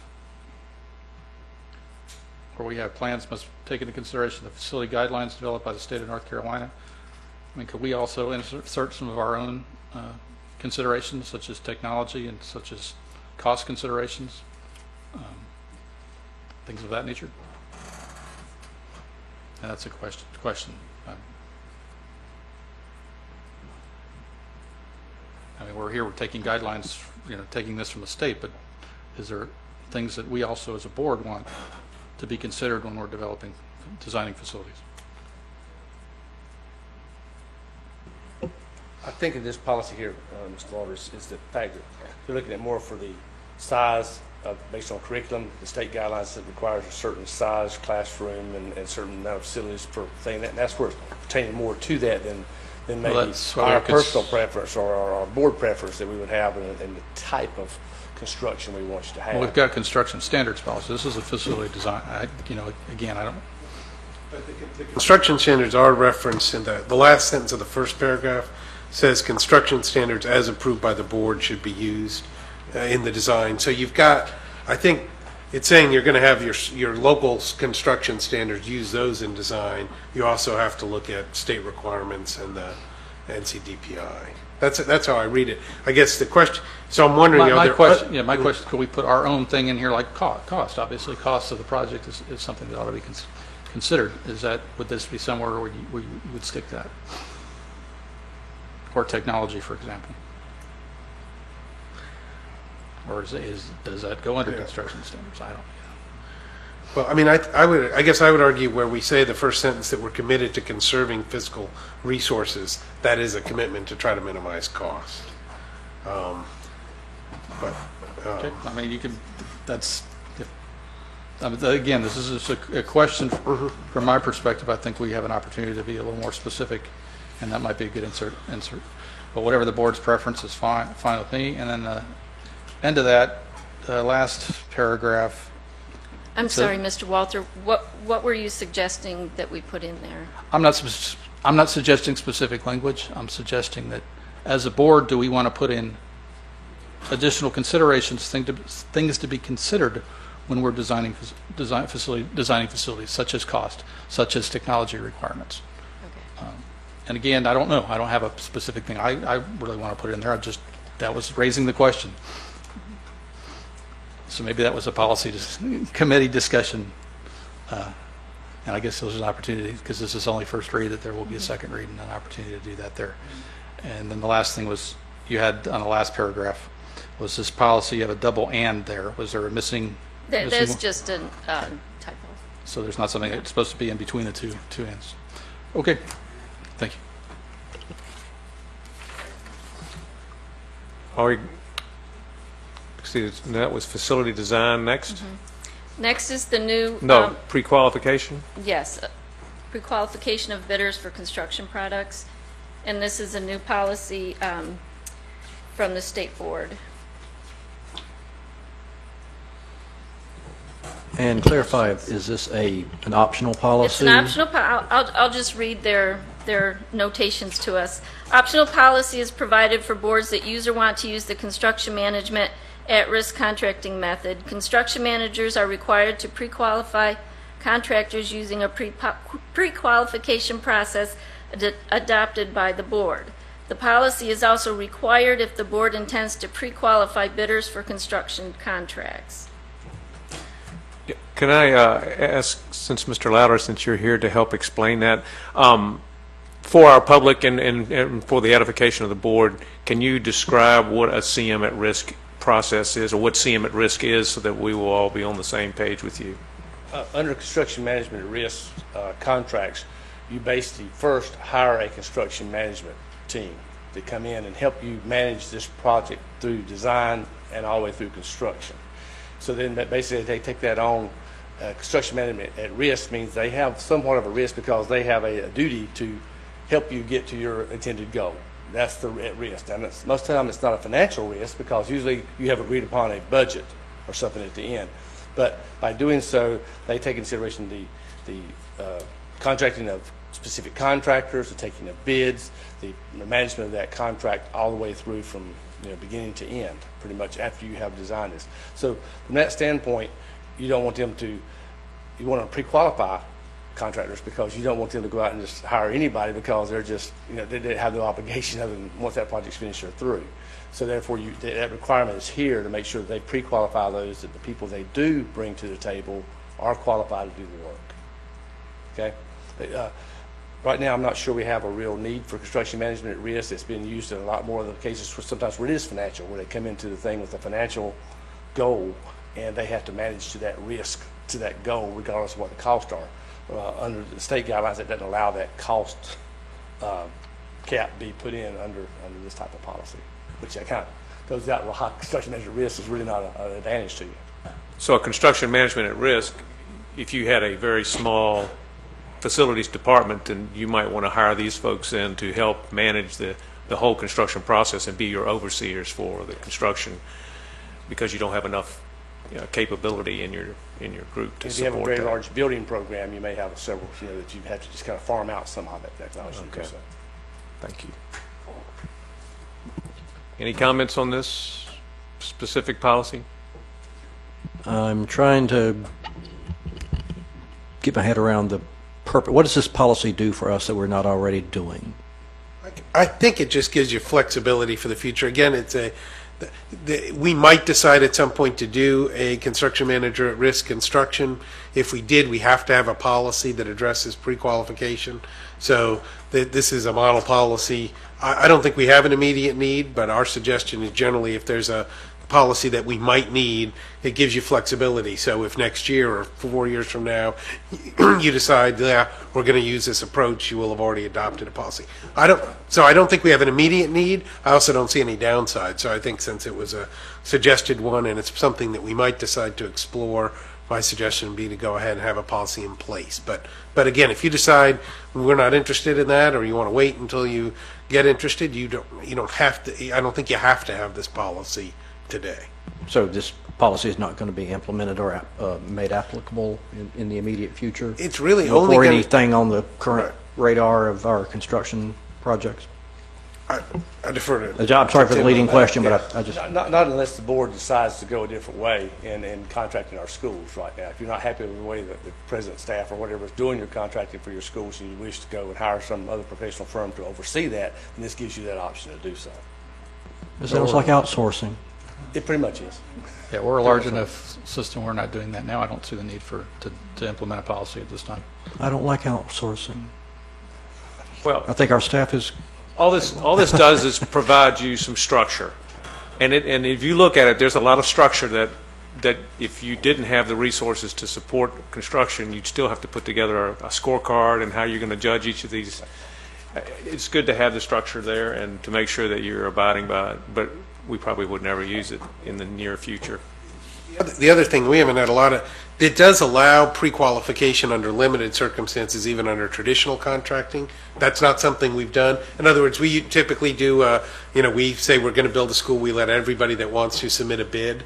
There is a statute, and it's referenced here in their stuff. It's a statute from last year that says under certain circumstances you could pre-qualify, where you would say, well, we don't want to receive 20 bids from every contractor under the sun. We're going to pre-qualify. If you're interested in bidding, you have to go through and get approved, and then you might have a smaller list. Again, we haven't done that. Historically, you couldn't do that. Now you can. I'm not at all sure we're going to want to do that anyway. So again, I don't think you need it, but that's the other. There is that other possibility that if we decided to pre-qualify for traditional construction, we would have a policy. But again, this is optional. So if you decide you don't want to do it, or you want to, wait until we decide we have a need, that's an option. We bring them to you if they're recommended, and I think it gives you flexibility. But you're right. Right now, I also don't see it as something that we're going to be doing. We're not going to be designating a pre-qualification official and going through the steps at this time, because our current projects are not using pre-qual. And it really only comes into play if you have a rash of contractors that bid projects and they are not able to complete the project. But we also build in with our specifications a certain financial and a certain situation that they must have the proper insurance and that sort of thing, and licenses, which kind of eliminates that need for pre-qualification. But there are times when you have a contractor might move into the area and bids everything, and they're just not qualified to do the work, and you find an opportunity here. This would allow you to eliminate that circumstance, but we haven't really had that history to cause us to want to have to do that right now. Yeah, and if you have them pre-bond, then the bonding agency is not going to let just anybody get bonded for $10, $15, $20, $50 million, whatever that is. I hope so. Yes. Any more comments on this particular policy? Then let's move on. I think that's it, isn't it, for the first read? All right. Could we have the 3320 and 9115 on action, please? Well, that's what I was going to ask. All right, so 3320, we'll want that on the action. Well, it's going to come to us as a second read. Is there anything else that you need? This is just first read. I think Mr. Walter wants it on action for next week for the first read. Okay. Yeah, I'd like to see if there are any changes. And then 9115. Okay.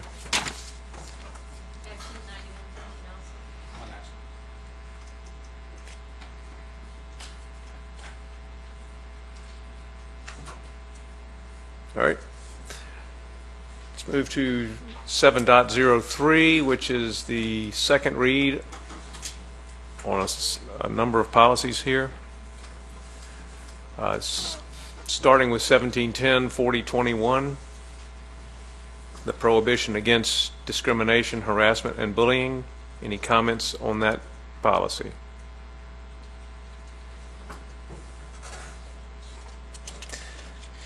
Hearing none, we'll move. That consent, guys? All right. 1720-4015, student discrimination, harassment, bullying report procedures. Consent? 1725-7225, employee bullying, harassment, and discrimination report procedures. Consent? 2310, public participation at board meetings. Consent? Mr. Walter? Yeah, I'm glad to see the changes that we're implementing here to allow more public participation. So. Okay. So that is a consent. Student dress code. Consent? 6125, administering of medicines to students. Consent. And finally, 8210, grants and funding for special projects. Consent. All right, we have now moved on. That is the fastest we've ever gone through a second read. Thank you, Ms. Burns. All right, superintendent's recommendation at the student nutrition program. So that means, Mr. Fiorello, come on down. Talk to us about student nutrition. Great. Good evening. Thanks for having me. Here tonight to talk about the paid lunch equity requirement. This is a federal regulation that comes from the Healthy Hunger Free Kids Act of 2010. The regulation's in place to ensure that there's sufficient funds for meals that are served to students that are not free and reduced, that don't qualify for free or reduced meals. Regrettably tonight, I have to ask you to please approve a mandated federal requirement of a 10-cent lunch price increase for 2015-16 school year. If you decide to approve, that would then raise our lunch prices to $2.45 for elementary schools and $2.55 for secondary schools. The 10 cents is the minimum amount that we are able to, the minimum amount that we're able to increase. There is not a request for increasing price for breakfast. That's not a mandate, so we're not going to request that increase. Breakfast prices would remain the same at $1.15 for elementary schools and $1.30 for secondary schools. If you have any questions. Anyone have questions? Mr. Walter? Yeah, a couple of questions. This is going to be the fourth year in a row that we're asking for an increase.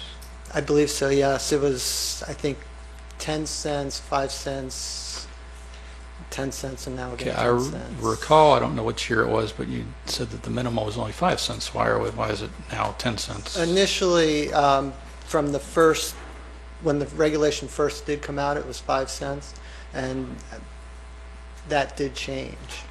But it was 5 cents, was it last year? Last year, Kelly? No, well, the 5 cents... I think the 5 cents might have been about 3 years ago. And I those think, I've tried to explain this one before. I have to tell you, and I think we have the best CNP or S&P director in the entire state. This is not something we want to do. We absolutely do not want to be raising prices. But the way it works, the federal government says, you have so many kids that can pay for their lunches, therefore it's with this formula, this is what you are going to charge those kids. And really, if we had more free and reduced kids in the system, we probably would, the formula would say, you're not going to be charging as much. But because we have a population that can pay, that's therefore... Yeah, that's kind of where the question is why is it 5 cents one year, 10 cents next year, 5 because cents? it depends on the formula and your free and reduced population and where we started. Ours has pretty much been somewhat stable over the 4 years. If we've only raised it 5 cents, it's because we kept it at that minimum threshold based on the weighted average from the previous year. It's a very complicated formula, and we follow it, and the recommendation, it says you've got to do this, or you risk losing the millions of dollars from the federal government. There's a minimum weighted average that you have to meet within the tool that USDA provides, and I don't recall... Yeah, I'm sure you've spent a lot of hours on figuring this thing out. It was prior, Frank. Okay, I just didn't recall if it was last It was year we raised 5 cents. But initially, the regulation was only 5 cents incremental increases. Yeah, what I had down here is for the threshold. 2012-2013 school year, it was 5 cents, and the next year it was 10 cents. And then for the 14-15 school year, it was 5 cents, and now you're asking for 10 cents again. So. I think in one of those initial years, the threshold was not as large because school systems were just moving on to this new formula, and I think that might have been that first year. And then you gave some presentation last year that you had compared some other school systems and seeing what their increases were and their percentages and that type of thing. Yes, sir, and you received that information, and if you, I went ahead, I sent that to you about 2 weeks ago, but I also have a copy of it now if you'd like to see it. But just explain, I didn't get to read that. Is that everyone's pretty much 10 cents? Is that what they're all doing, or is it variable, or is it? It's the variable. In my rationale that I showed you, school systems that are poor and based on where they came in about 2 or 3 years ago on the threshold are not rising as much. So we will be absolutely similar. Anson County is poorer, and they will be at $2.40 and will be at $2.45. They are raising 10 cents. Kannapolis City Schools is the one that is the big thrower for us because they're right next door, but they are at 79% free and reduced, and we're at 44. And I will tell you that they are not raising their prices, and they're at $2.25, and we're at $2.45. That is a tough one for us when we're right next door to Kannapolis. Again, the formula is based on the number of free and reduced. Cleveland County is very, very cheap. We are in conversation with them. Frank's working with them. They are much lower at $1.75. They're lower than Kannapolis. Gaston County is at $2.60. They're 15 cents higher than us, and they have a higher free and reduced. Lincoln County is higher than us, 10 cents higher. Charlotte-Mecklenburg has a 59% free and reduced. They're at $2.25. Rowan $2.25, and Stanley at $2.60. So you can see we're right in the middle. Some are higher and some are lower. And I will go ahead and pass out again to all of you what you received several weeks ago. I guess my point here is just trying to explain to the public how we came up with this thing and why we have to do that. Why you're making this recommendation? Because I mean, there's what is it? Over 17,000 students, by my calculation, are paying full price, and it affects them. I mean, it affects me personally. It's another $100 a year for me, for my kids. But so there is an impact to it. But again, it is a requirement. It's from my point of view is explaining why, and then you also should explain, what the impact we're losing. We're not having as many people buying lunches. We're having all these people throw food away. That waste is some lost money as well. There's a lot of issues here. I don't know if you want to go into that. You have an opportunity to explain some of that. Well, I absolutely agree with raising prices. In the restaurant world, if a company changes their menu, prices on their menu, they lose 10% of their business. gradually through certain months, they gain that business back. Well, the same happens to us here at the schools. We raise prices, it upsets parents, and we lose those students. This paid lunch equity tool, it's taking care of something that potentially wasn't taken care of for years. Federal reimbursement for a free meal is $3.06. We receive a reimbursement based on every paid meal of 36 cents. So they want that rate to be at $2.70, so it's equitable with the amount that they're giving you for those free meals. That's the best explanation I give to you as why. But yes, it hurts our participation. Yes, the government at this point is mandating that students have to have fruits and vegetables on their tray and forcing them potentially to take something that they don't like. Even though throughout the year and throughout the past few years we've done testings and changed menu items to find those items that are accepted by the students. And it's a lot of food now for a student to eat in the time frame that they have for a breakfast or a lunch.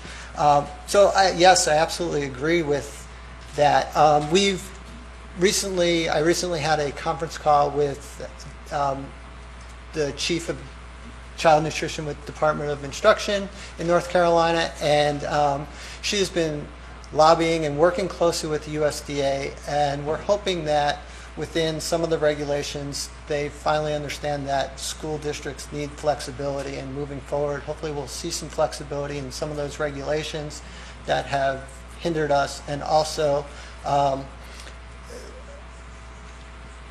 recognizing that this paid lunch equity in school meals is hurting us and not benefiting, coming back here year after year asking you for 5 cents or 10 cents to increase.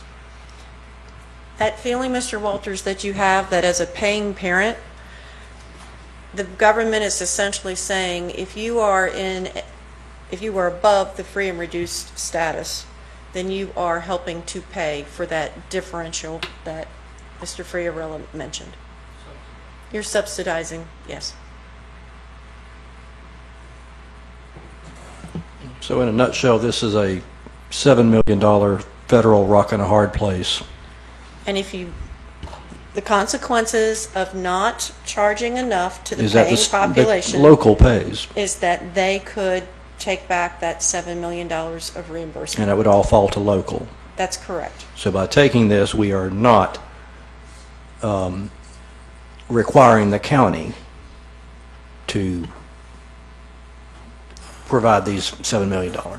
I have to tell you, in our fund balance, we do not have $7 million, and it would have to lose. Yeah. Yes, and it's out of our control. I mean, this is the formula, and you must follow the formula or this.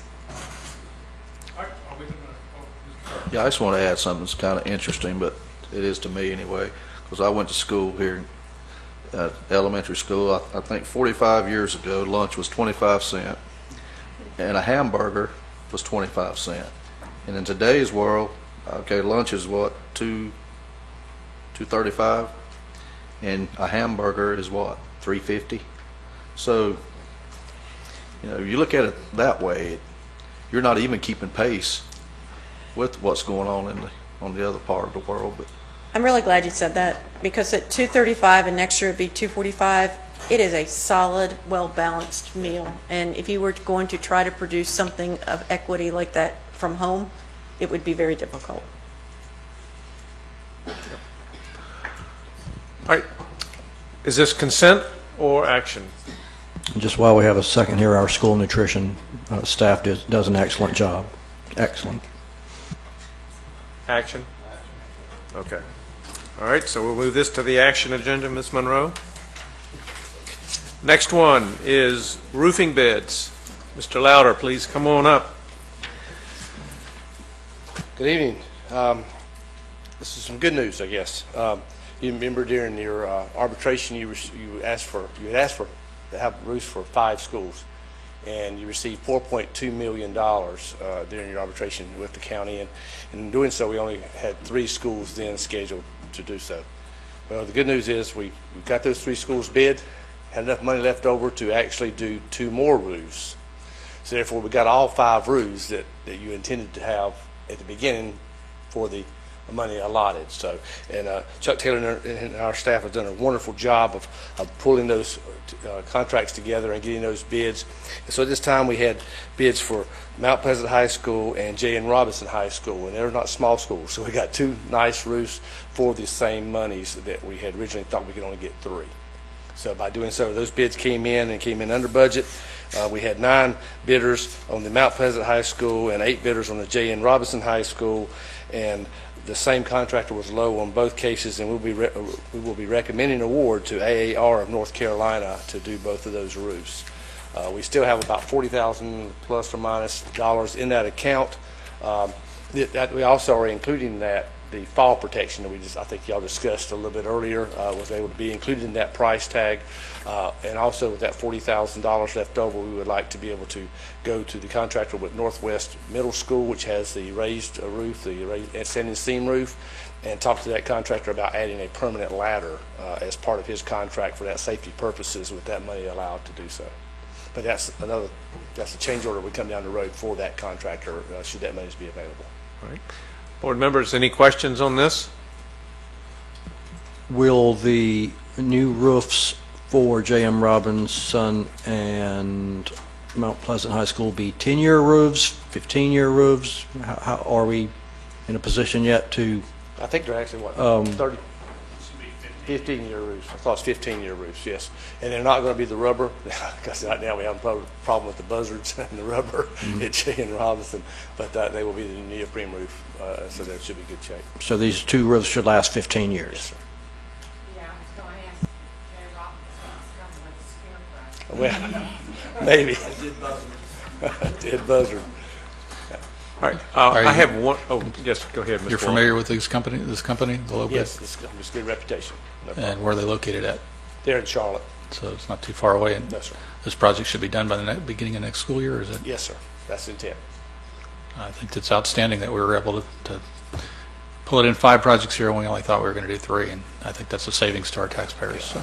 I say Chuck Taylor Facilities is his project managers worked really, really hard to make sure that came to fruition, and we were crossing fingers to make sure those 2 budgets came in a budget, and both of them did. So we got really good bid prices on roofs. I just wish we could get good bid prices when it comes to construction, but we'll still cross our fingers on that.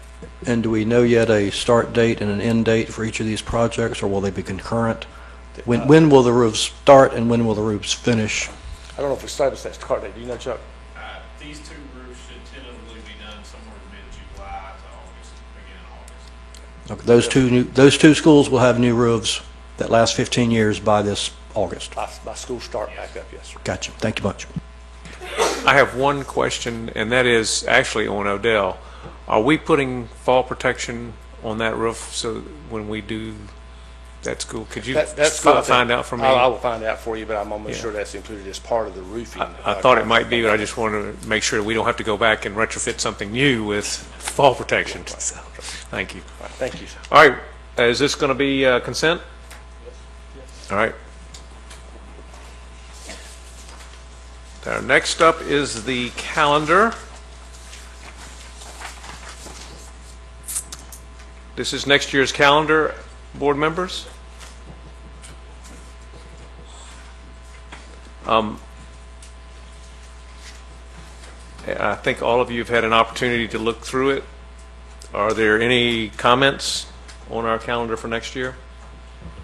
I was somewhat disappointed to see our community meetings removed from the calendar. I think it's important that the board goes out and visits the schools, I think at least twice, if not anything. I mean, there's an opportunity that we have potentially that year-round school at Wolf Meadow. I think that would be a wonderful opportunity to go out to that school and talk to the folks there prior to that decision being made. There's another, I'm sure there's another school. We promised the folks at Mount Pleasant Middle that we'd go out and have a meeting at their school. We did not do that last year. I'd like to see that on this year's calendar as well. Thank you. Let me just comment. Dr. Louder can talk further, but he has some different plans, and I felt like this calendar really dealt with our business portions. But Dr. Louder, can you kind of share your vision with the board, because I think it's an opportunity for the board to be with you as you interact with our community. Yeah, one thing that I've done as the new superintendent is gather feedback from a lot of different groups, internal groups. I'm going to do some of that at schools too, and the culminating part of that is to gather information and feedback from the community. So we're going to announce this summer, but pretty much I was planning on having 4 community kind of area meetings where we get feedback from the community, which would be September, October, November, and December at 4 different places around the county. And as we discuss that, obviously I'm going to be hearing back from the community there, and I think when Mr. Shoemaker and Mr. Phillips and I were discussing that, to say at that time it's not necessarily a school board meeting, it's me gathering information, but certainly because it's open to the public, school board members could be there and would certainly hear that feedback, and felt like that maybe that would be a good way to try to accomplish that first semester of this coming school year. Mr. Powell?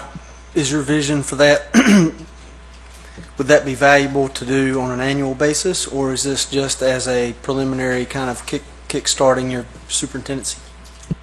Yeah, that's a good question. I think for now it certainly is kickstarting. It's feedback on what areas are we doing well with, what do we need to work on, but that's certainly something that we could discuss. The intent there is to cover the whole county as the quote new superintendent, but depending on what we get from that, what I was planning on doing was at the retreat, which has been scheduled in January, that I would kind of present to you guys what I had found from internal and from the community, and try to connect the overarching themes with that. And that's probably something we could discuss in January to say, here's what I found, and is there a semi-annual or an annual basis, or what do you guys think about how to do that? But I certainly would be open to that.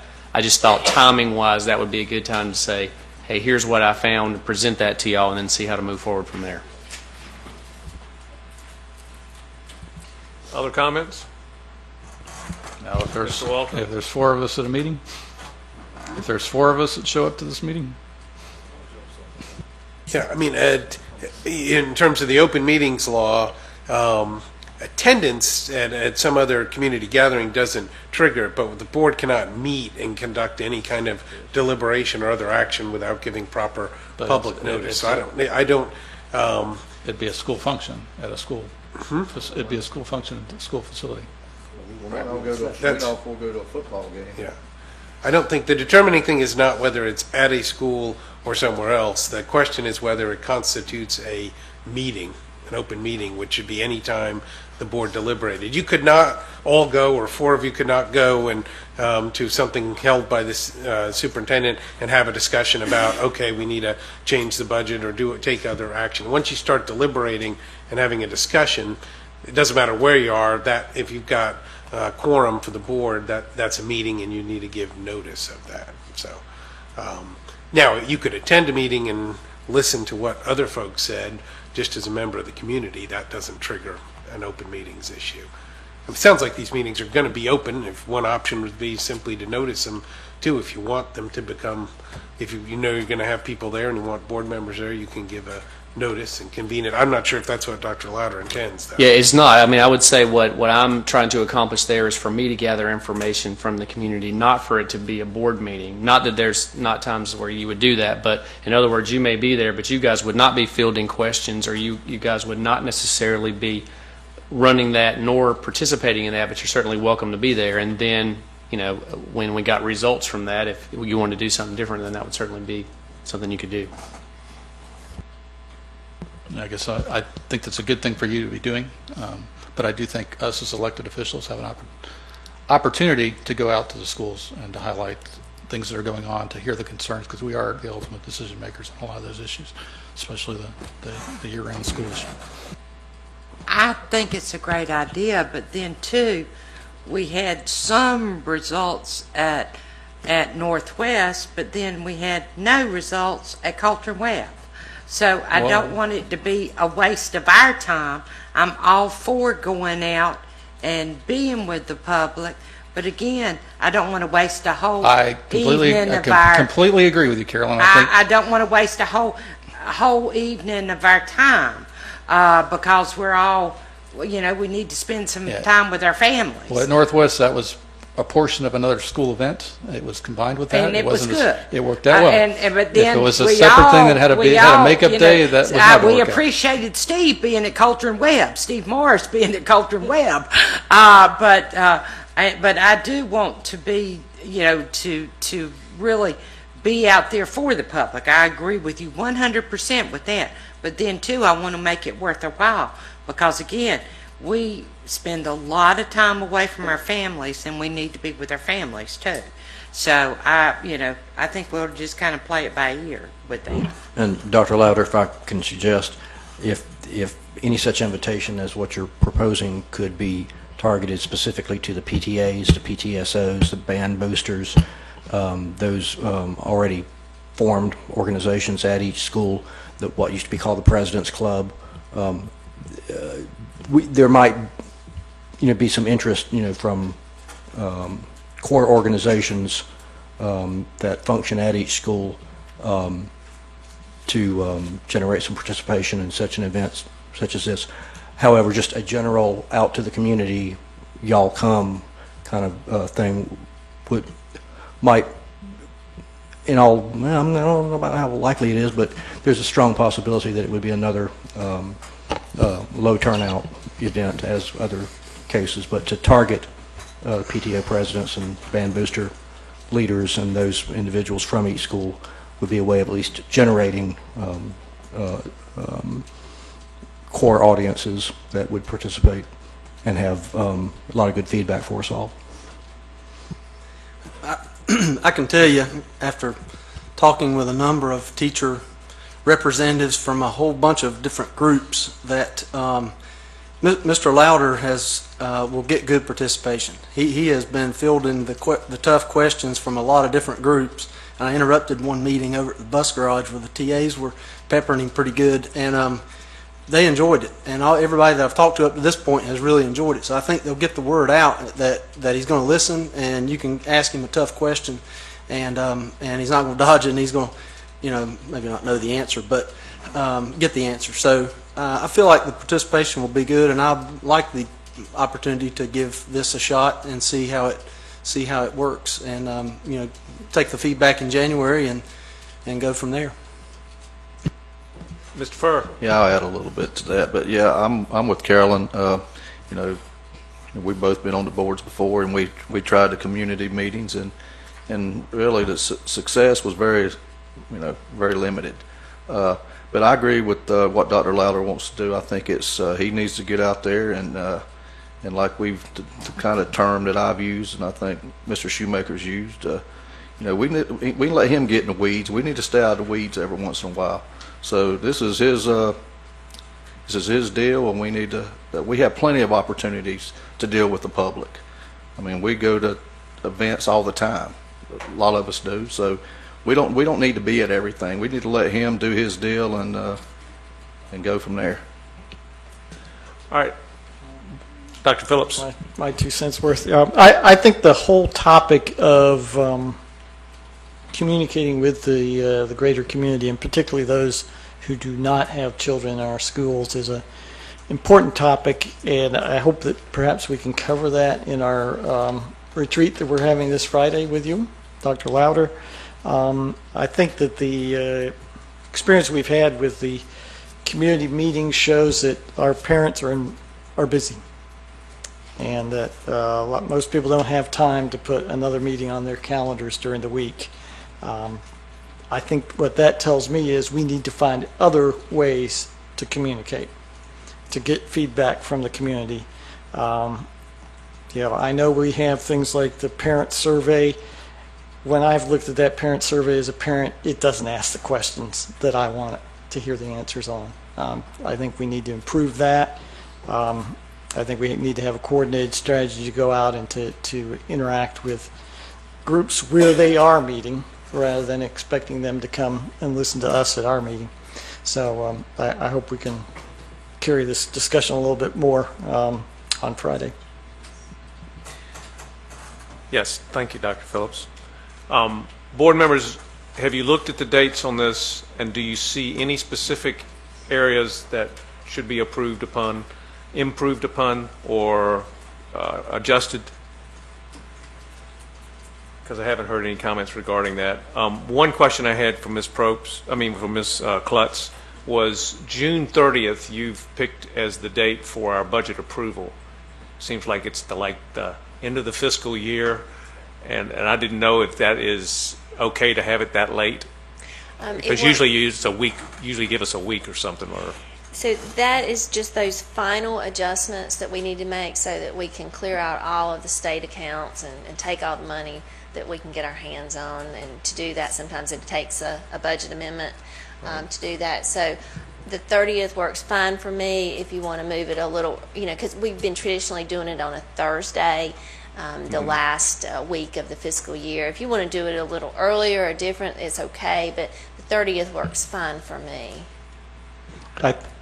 Do we need to change the description of that meeting? It says 2016-2017 budget amendment approval, but from what you just said, it sounds like it's actually the ending year's budget that we're modifying. That's correct, yes. So it should say 2015-16 budget amendment approval. Thank you, okay. Yes.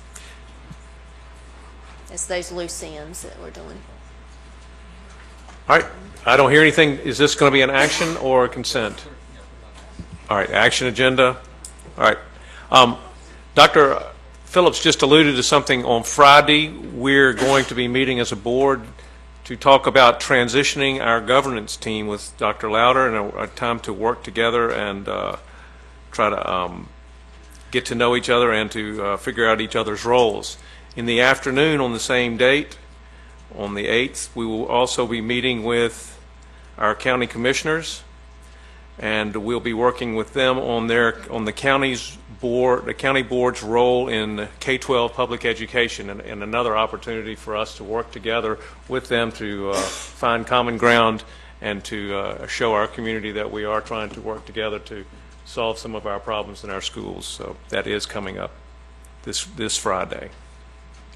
All right, board members, I now need a motion to convene in closed session, and this will be closed session pursuant to General Statute 143-318.11A3 to consult with an attorney employed or retained by the public body, and pursuant to General Statute 143-318.11A6 to consider the qualifications, competence, performance, character, fitness, conditions of employment, etc.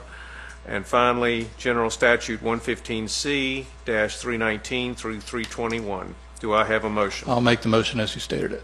I second it. All right, all in favor say aye. Aye. Aye. We're now in closed session.